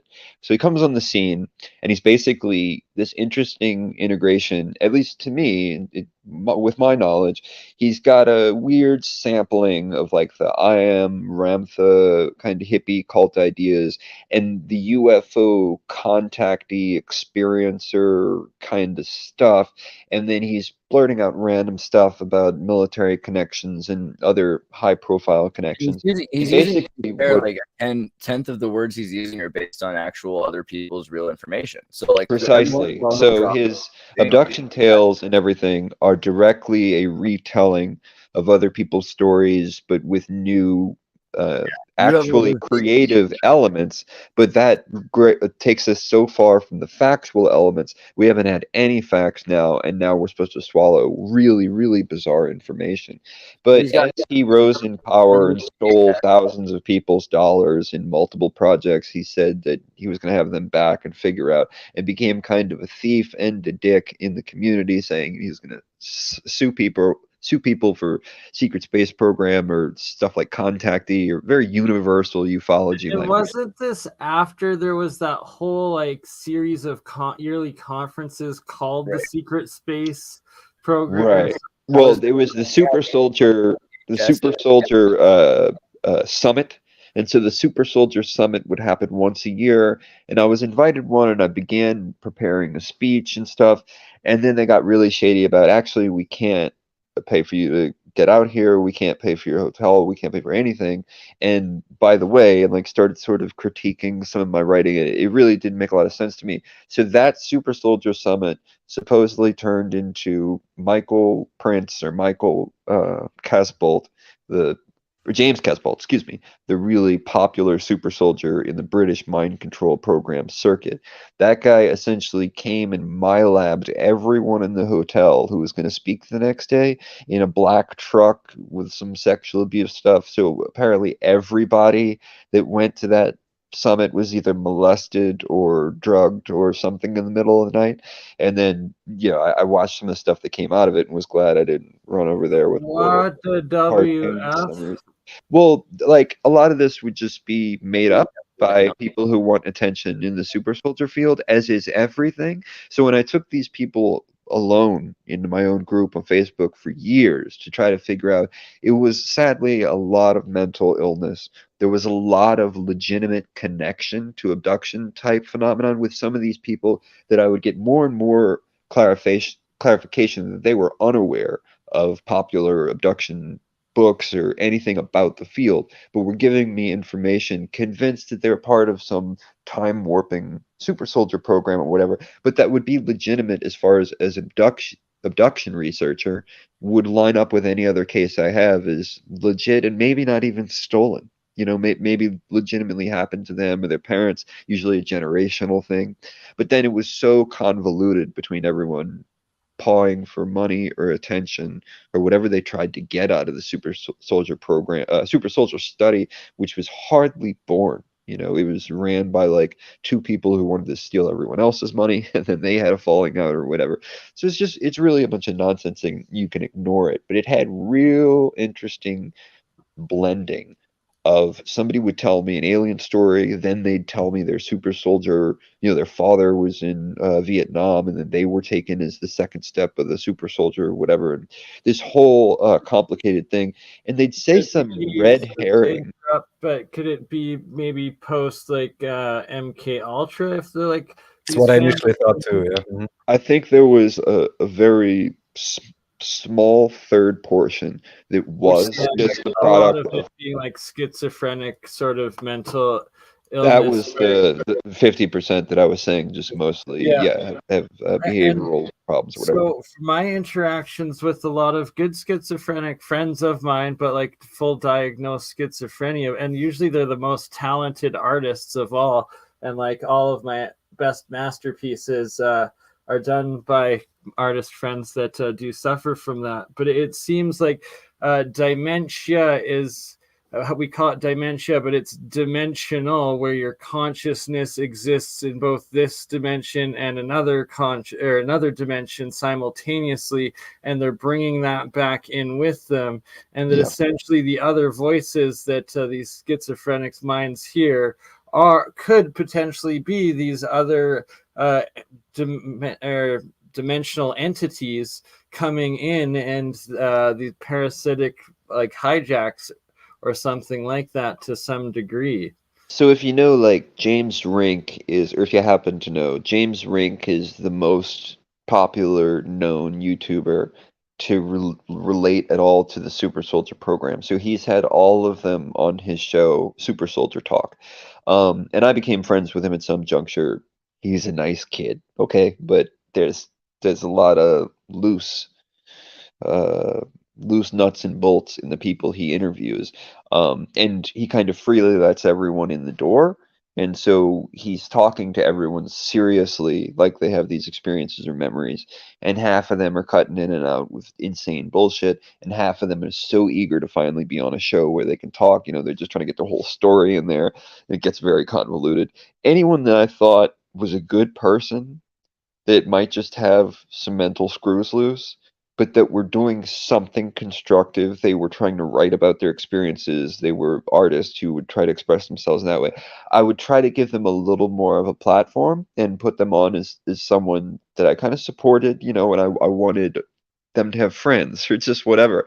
And then you moved into these people who are like super aggressive know-it-alls that, like James Rink told me first time I talked to him on the phone, which was about a 5-minute conversation, that Rihanna had to eat another black woman to be the king black women in media or something. So it's really red herring crazy stuff. But the thing I was building up to before when I was saying my process in researching these people, so many of them had red herrings where most of their stories collaborated other abduction stories, or most of their stories sounded like the other super soldiers, but then they'd say something that I'd only seen in an early 90s cartoon and in no UFO media or anything. So then when I really got down to studying the conspiracies and underground bases and all this sort of stuff, the 90s cartoon stuff came up as red herrings as well. So it was like, I didn't know if they were having experiences that their controllers were basing off this media that was around that age or our age when we were The younger. cartoons, if they were possibly sexually abused as part of that trauma or whatnot at the younger age, bringing back the regressions of. Well, they can be used as programming, or it could be playing in the background on accident, and then they could retell the story. Like the people abusing them had the masks of the characters in the cartoon, but we know that traditionally Satanists, even if it's the kids' parents and school teachers and whatever, they gather around and put on crazy masks and do all these things. So when the child tells the story, the believability falls in huge I steps. remember every time I see a rerun of a movie, like if I watch something I've seen before, I remember every place I've been and what I was doing, and all of the things that were coming up come very vivid about what was going on in my life the last time I saw that movie or the time before, or, you know. And Yeah, I think that happens with music a lot too, you know, and you can see how quickly your brain programs, okay, I have this feeling, I'm thinking about this, and it's triggered by this guitar intro, these few drums, whatever. So when it comes up the 72nd time and you're having not a great day or something, it feels like synchronicity is constantly trying to relate to you and you're constantly trying to relate to it, you know. Learned a lot from Cartoon Network though, because they would play like the entire history of animation at night, so you could watch and learn everything about animation if you watch Cartoon Network in 1995. Adult Swim. Space Ghost. I mean, they were the first to allow very like abstract and bizarre, very stonery style stuff, and that's stayed consistent until it was eventually housed in Adult Swim, and they were always, whether for the adults or not, trying to push anime into there. So I think Cartoon Network's always been really awesome. I know that Space Ghost and shows around that time allowed me to think about comedy and humor the same way I do today, you know, Harvey Birdman and whatever. It's just the after Daria and Beavis and Butthead, you can get used to this kind of comedic timing, and then the rest of those shows did something similar. They allowed the abstract to be the predominant driver of the show, like Courage the Cowardly Dog. You know, you had characters you were used to or whatever, but then there'd be aspects that would just walk out of the darkness. It would be like, holy God, that would scare an adult, you know, on any day or whatever. Cartoon Network is the greatest. I'll just end with that. As So- far as channels, we had Sci-Fi, which was great in the 90s, and then we had Fox Kids, which was a part of Fox Saturday mornings. I worked for Turner for CNN. I was always a little jealous, ironically, of Cartoon Network. I don't know if that's ironic, but theoretically, CNN was supposed to be like the better job to have, but Cartoon Network just seems so much fun. And Yeah. just, I was a Canadian with no cable, so I had like CBC cartoons like one day a week, I think, or like CT. Oh god, it was ridiculous. Actually, so I didn't have cable. That's interesting enough that I had satellite television when I was a baby until I was about 6. And then in 1996, sometime, almost 7 years old, my mom decided that I was watching too much television and got rid of it. And we live in this mountain, so all of a sudden we had no television at all. And so it was just, and then I didn't see TV again until 2001. All of a sudden we got satellite again when we got back from Europe, and like 3 days later was September 11th.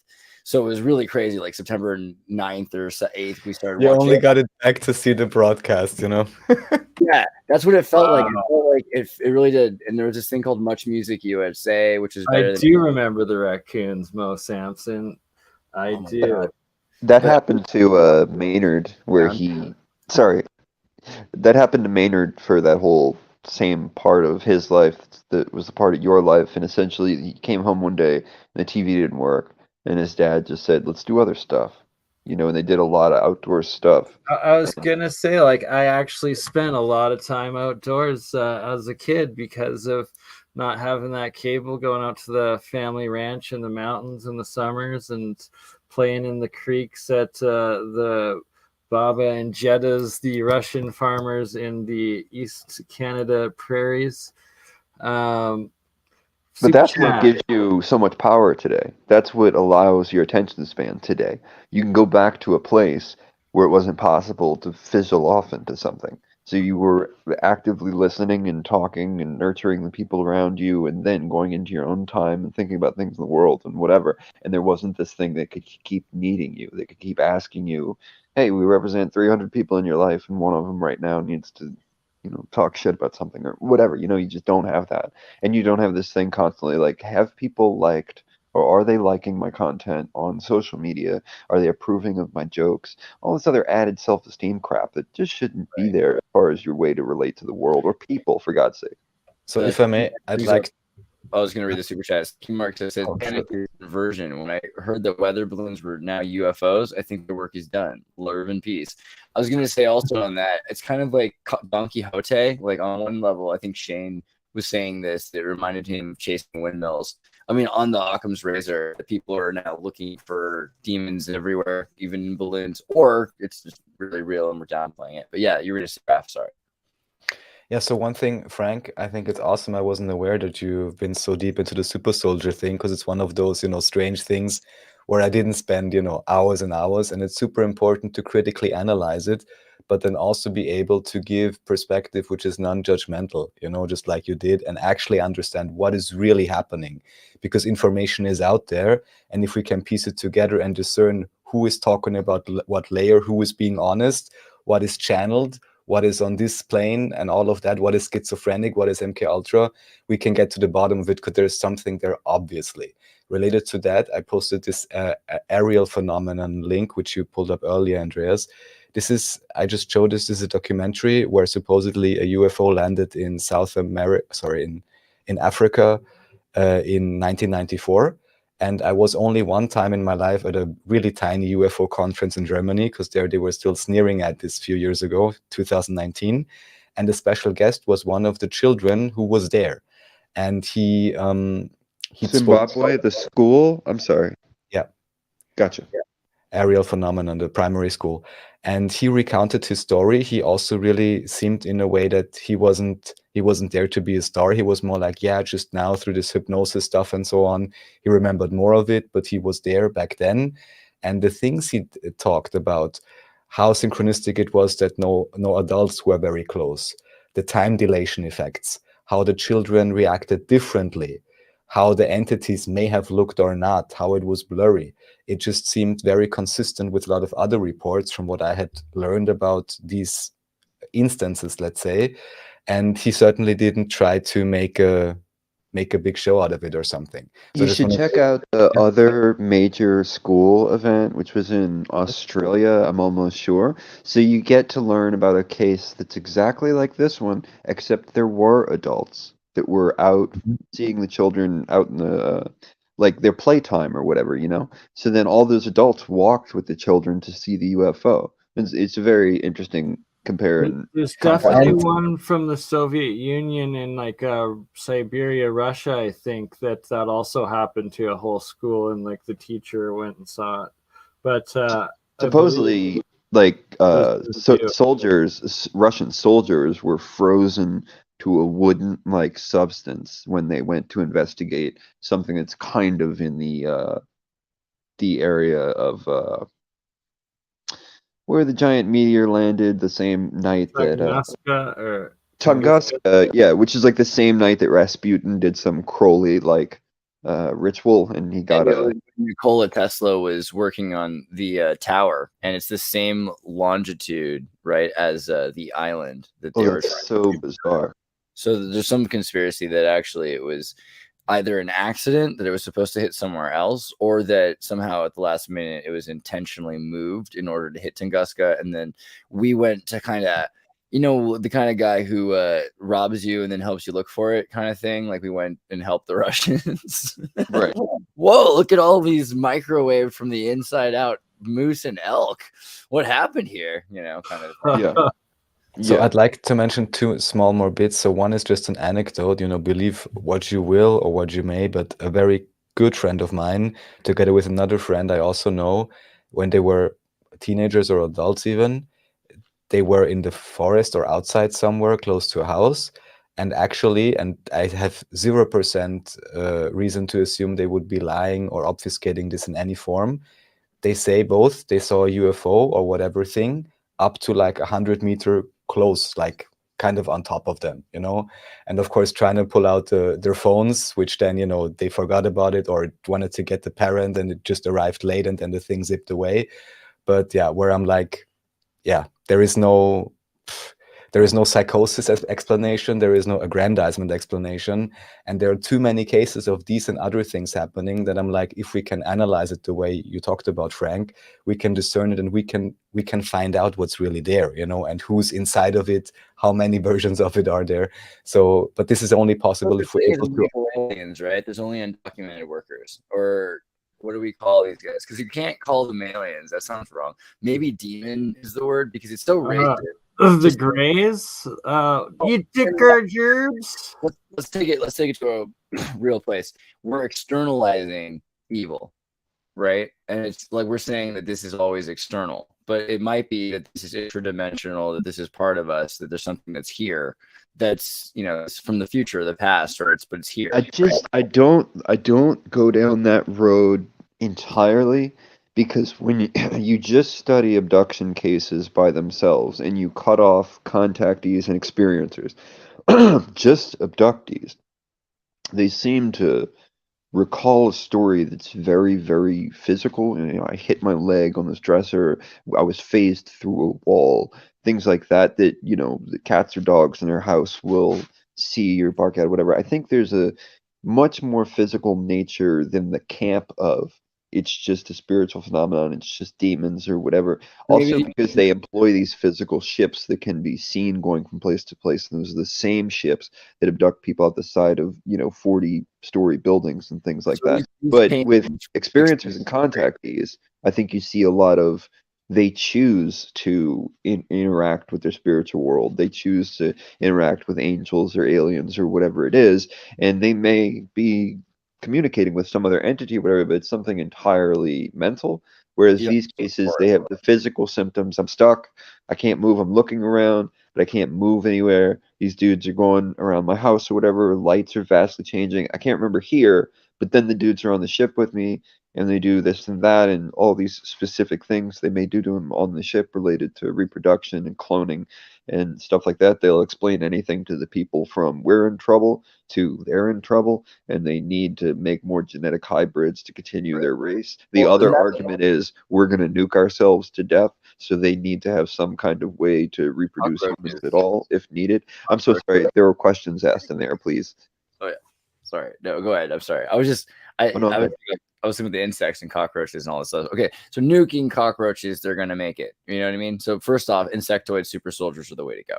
So they're already making insectoid super soldiers, and when you look at the Bal Goetia, Solomon's Goetia, the lesser keys and the greater keys, you see a lot of demons that have a lot to do with insectoids. Not all of them, but they seem like they're taking and a lot of stories of alien reptoids too, and especially with people doing remote viewing that claim to encounter them. Some kinds of reptiles can live theoretically forever because they don't have telomere degradation and actually just get larger and larger. Other kinds of insects have extreme body strength, so it makes sense to have insectoid super soldiers for other reasons as well. And they're a hive mind with a big queen or king like conscious that's controlled drones, right? So that's another. If demons wanted to have corporeal form or something in this realm, that like a way they would do it aside from taking over and possessing humans would be to possess and genetically modify or consciously modify these other life forms as well. And there might have been a point in our history where we interacted a lot more with corporeal demons, the way that we're talking about aliens coming down. The people, first of all, I wanted to answer someone who just said, I forgot what they said in the comments, but the main thing I wanted to say, that they're like DMT trips. They're very similar, whoever was commenting that, but in the DMT Molecule book by Rick Strassman and another book, I'm not going to try to remember right now, they get into the analysis of what people see in all alien abductions, in all DMT experiences and other experiences kind of factored in. And it's not as random as the mind can go. The DMT usually links you to the mantis beings. More people have experience with the gnome-like, like earthy kind of, or psychedelic beings, or trans-dimensional beings, if you will. The mantis seems to be the same being that abductees see and that hunters see chilling out in the middle of a swamp for no reason or whatever. It's a 6 to 12 foot being that looks exactly like a mantis, can have all kinds of pretty colors and stuff like that, and usually immediately hypnotizes a person and politely discusses things through that kind of transaction, and then the person's kind of let go abruptly like an abduction or whatever. The mantis is almost like an aspect of what we've given to vampires, sort of thing, but it could in fact be alien insectoids. Well, the modern vampires would be the men in black or the kids with the black eyes, and they have so much more being asked to be let into a place before they can go into it, being asked to be let into the vehicle or home aggressively without really breaking their train of thought. Frank, before I forget, I have to ask you, in all your experiences with these people and like the super soldier ones, the ones with mental illness and schizophrenia, stuff like that, have you ever encountered anywhere the pupils do go straight black and essentially it seems like a demon or different entity takes over momentarily in them? So there's demonology and there's the reptilian, politician sort of theory. And so people have encountered shape-shifting human beings in many different cases and forms, but it's usually a thing like, I was going to the bathroom, I opened the door abruptly and looked up at the mirror, and their eyes or facial structure had completely changed to green scales or whatever, and they looked frightened or like they were caught off guard or something, and immediately start to shift back to their normal thing. Same thing with the black eyes or the reptilian pupils or whatever. There's just a lot of cases out there like that. But then you have hundreds and hundreds of maybe thousands of abduction cases that also star the reptilians, and the mantis will be on the ship kind of pulling the punches and telling everybody what to do in weird psychic musical manner, because they seem to understand some kind of weird musical psychic language that we don't. But the mantis is sort of open to communicate in some cases where it's just a human and a mantis on board the craft. They'll be a little more authoritative and a little more emotionally distant, but can, some mantises on craft are cold and sort of uncommunicative. Some are feminine and people feel the sort of feeling like they're motherly, or maybe in a past life or centuries ago they mothered some part of humanity that was connected to them or whatever, but it's usually in what seems like a gray alien abduction scheme. Now, if you see what the Nazis were really doing and their focus on atomic power, their focus on intelligence and the occult, their focus on the alternative energies they got from the occult readings and transactions, like, for instance, getting the blueprints to build Die Glock and stuff, that was all kind of knowledgeable or working with aliens or something like that in their time. And what you get from the Black Sun and their occult organizations that tried to channel the beings that they were most definite were like the superhumans or the gods of the Aryan people or whatever. But wound up, they like found a planet, and they were sure that this planet was where these Aryan people were communicating this technical information. Maria, I don't know why I can't remember her name, but one of the main Maria Orsic, which is one of the main Vril women that actually had like a sort of public persona as compared to the other Vril women, who you just know their hair is long. You don't get much more information about them. They believe that, like Native Americans believe, that if they grow their hair out, they're kind of psychic tentacles to the universe. And their Well, the military knows that when they cut their hair, that their trackers were much less effective by decades of percentile. It was like 20 or 30% loss of effectivity without their Native American trackers that were recruited for the U.S. Army. Well, the two highest genetic types that are abducted from 1950-52 until present day, as far as I know it, and the two highest genetic types that go missing in national parks or whatever are very well educated, very athletic young German men. And the people most abducted are Native American or Germanic ancestry. And then you have a small amount of Irish, which is considered the most highly psychic bloodline, like a Irish Scarlet Babylon type of woman with long hair, or any given Native American still with their hair, or anyone who now just lives in middle class, whatever, Wisconsin, who happens to have German ancestry. These are the people that vanish out of national parks the highest rate, and the abductions by far. And I don't know what that means, but I thought I'd throw that in there. That actually resonates with a lot of what I've heard of the Germans going down into Argentina after World War II, and that they have the UFO craft down there, production, that like a breakaway civilization almost that down there, and also possibly in the Antarctic region, supposedly.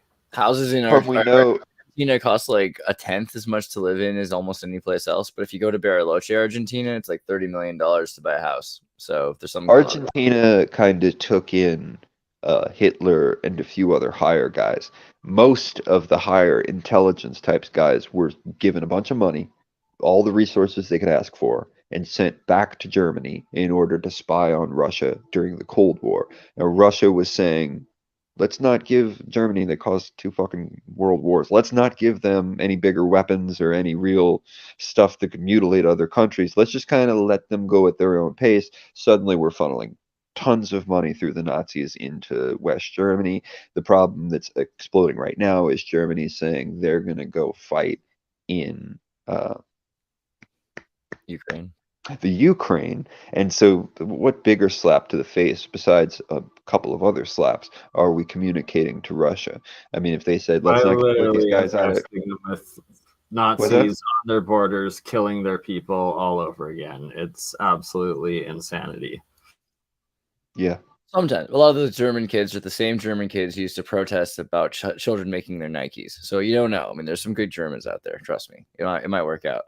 So I'm not like, this isn't a shit talk about German people or the German heritage or anything. I'm just observing the geopolitical exactly right. The way the Russians are going to look at it, and it's a Ukrainian mostly, and a little bit of Polish people, historical extremism that is taking up the modern neo-Nazi fight in Ukraine. It's not necessarily German people at all. Right. No, absolutely. Definitely Russian optics, and it's designed that way by the West. I hear you. But they're definitely going for Moldova and all these other countries. Like We're disrespecting them at step one, and I have a humanitarian huge feel for the Ukraine. But I'm just saying the way Putin thinks, kind of laser-like, it's really and very. He seems very negotiable and reasonable. But then when like you don't say shit, and then you kind of diss him a few times, I just optics. Yeah, he uses optics back, right? right. We're at 2 hours. Is there anything else you want to make sure we cover? And before I start telling them where they can get more of your content, I know you're going to be back also on Tuesday because there's a lot more that we're going to be talking about. This is awesome, by the way. Sure, man. Let me just try to send you this link for the other blog real quick. Based. Yeah, bro. Also, Raph and BurnEye, if you got stuff. Thank you. Yeah, absolute pleasure to meet you, Frank, and amazing talking with you today. Thanks. I did a disclosure stream last night, Dying Man's Deathbed Confession on Nephilim, and it's worth checking out. Robert Sherwood recently passed, but Terry Carter was a good friend of his and documented it, and that it's the oh goodness gracious, one of the caves, Burroughs Caves? No, not the Burroughs, John Burroughs, sorry, one of the caves in the US that had all of the giants in it, and it's a whole bunch of crazy footage never released before that is definitely worth seeing.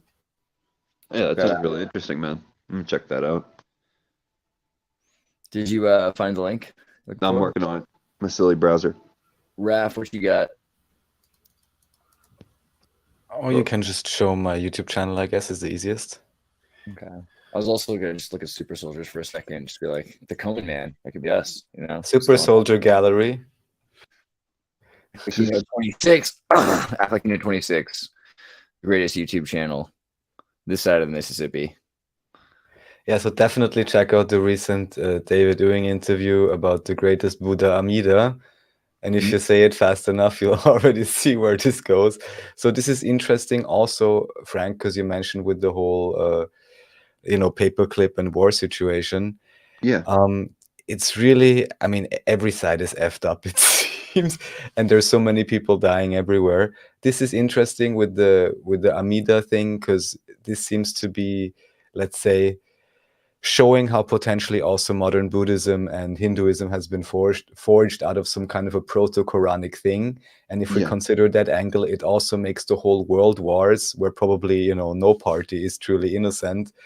Yeah, it's throw in some of the Douglas Dietrich stuff, where I actually also agree, like you said, with super soldiers. 1 hour sounds interesting, 1 hour sounds crazy, 1 hour sounds fabricated. There's too much to say about this now, but I can definitely recommend the latest interviews with David in terms of religion and trying to trace it back so that we can really understand what is the core idea they're really trying to hide, with all this convoluted history, what is the basis?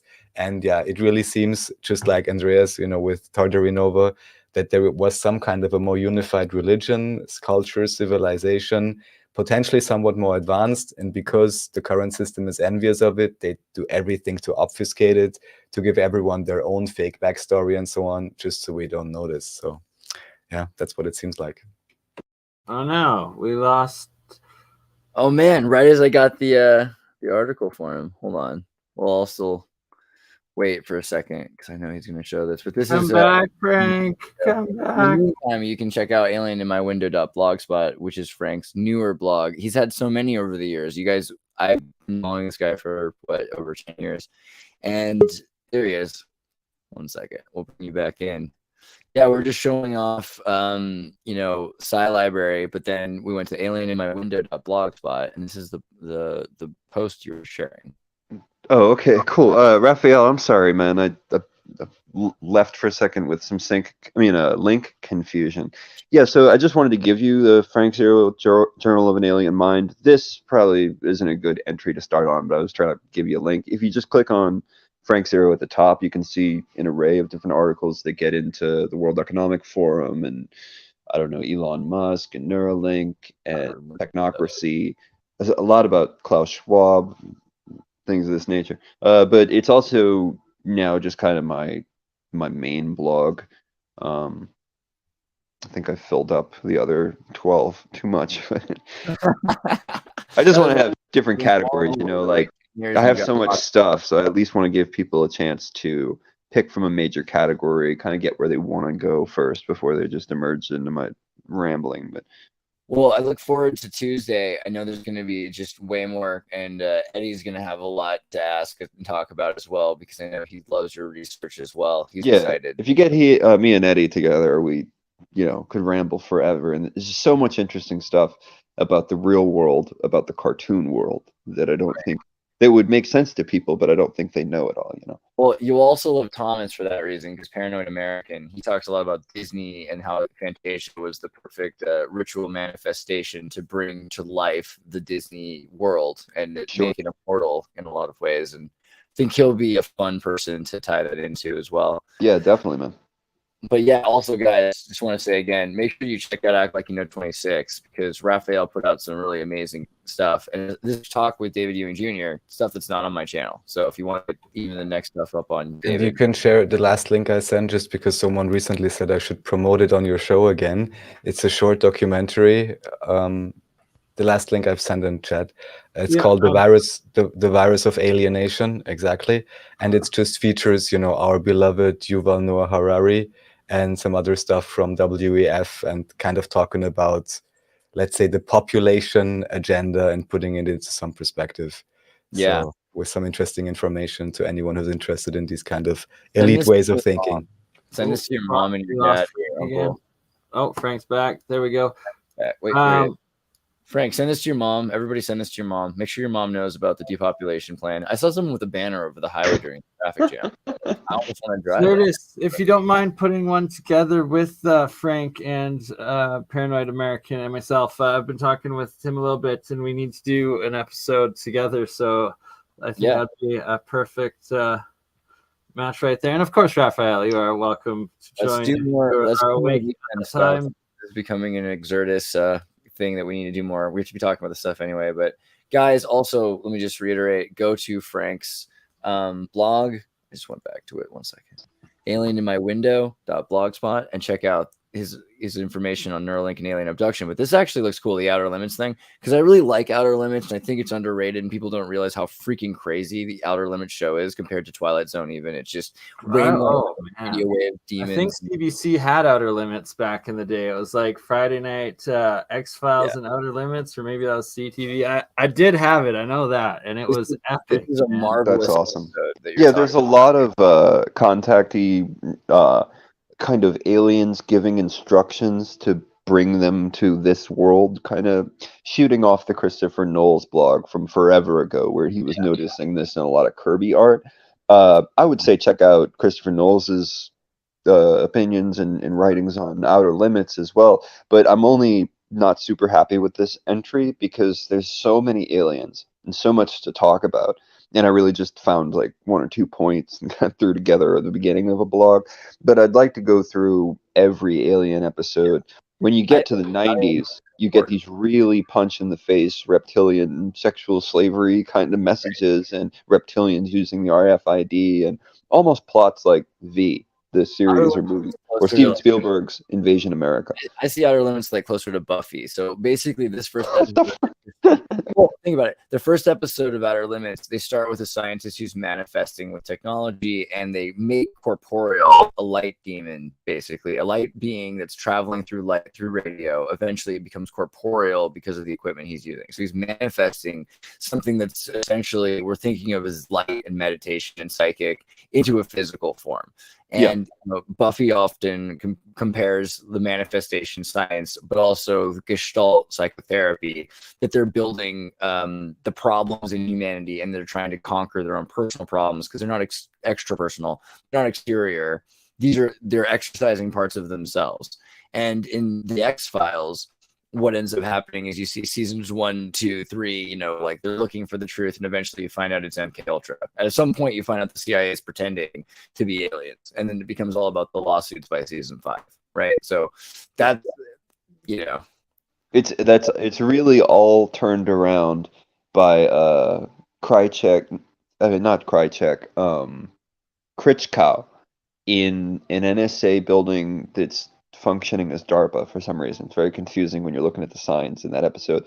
But he's the one that sits down Mulder and says, you know, for 50 years, the biggest business in America hasn't been business, Mr. Mulder. It's been warfare. And they're showing these reels of footage from, you know, World War II and the atom bomb being dropped. And he's like, eventually the American appetite for absurd theories became overwhelming, so the government started working their way into that, while they're showing a person on a medical bed with a strobe light above them to suggest, you know, they're going through some kind of abduction like programming. And you can put a lot of other clues from the show, like you guys say, to get there, but Critchcow really lays out military industrial complex all the way to, you know, the downsides to having triangular craft and humans fake abductions and whatever. Look up the 509th Bomber Wing and Richard Doty's comments about them if you need to prove my labs to yourself. But Absolutely based. Well, all right, Frank. I love you. I can't wait to see you on Tuesday. And everybody, thank you so much, Raph and Bernie. We'll see you soon. Raph will be there Wednesday and maybe even between. And Bernie will do something maybe later tonight. And yeah, do you want to do real science tonight? I think Gerald's ready to show some agriculture stuff and some coil stuff. And I think maybe Jeremiah definitely might. Raph, if you want to join, and Frank, if you're interested in free energy technology, you know, definitely. All right, I'll talk to you guys soon. Peace. Cool. Much love. This next story has been suppressed by mainstream media. Let's go to Andreas for more. Everybody, tune in to Recent Tartarians. Recent Tartarians. Recent Tartarians. Hello. Welcome to the XIRTUS. Tune in for another exciting episode of wonder, imagination, and discovery. Recent Tartarians. Она образует всеобщие закономерности, определяющие законы классической физики для нашего Sometimes I мира. look at the moon and just think, the skin's beautiful. Baby, when I met you, there was peace unknown. Что касается энергии наномира, то она превышает ядерную в немыслимое число раз. 10 в 74 степени. That's it. That's it. That's it. With your arms now. That's it. That's it.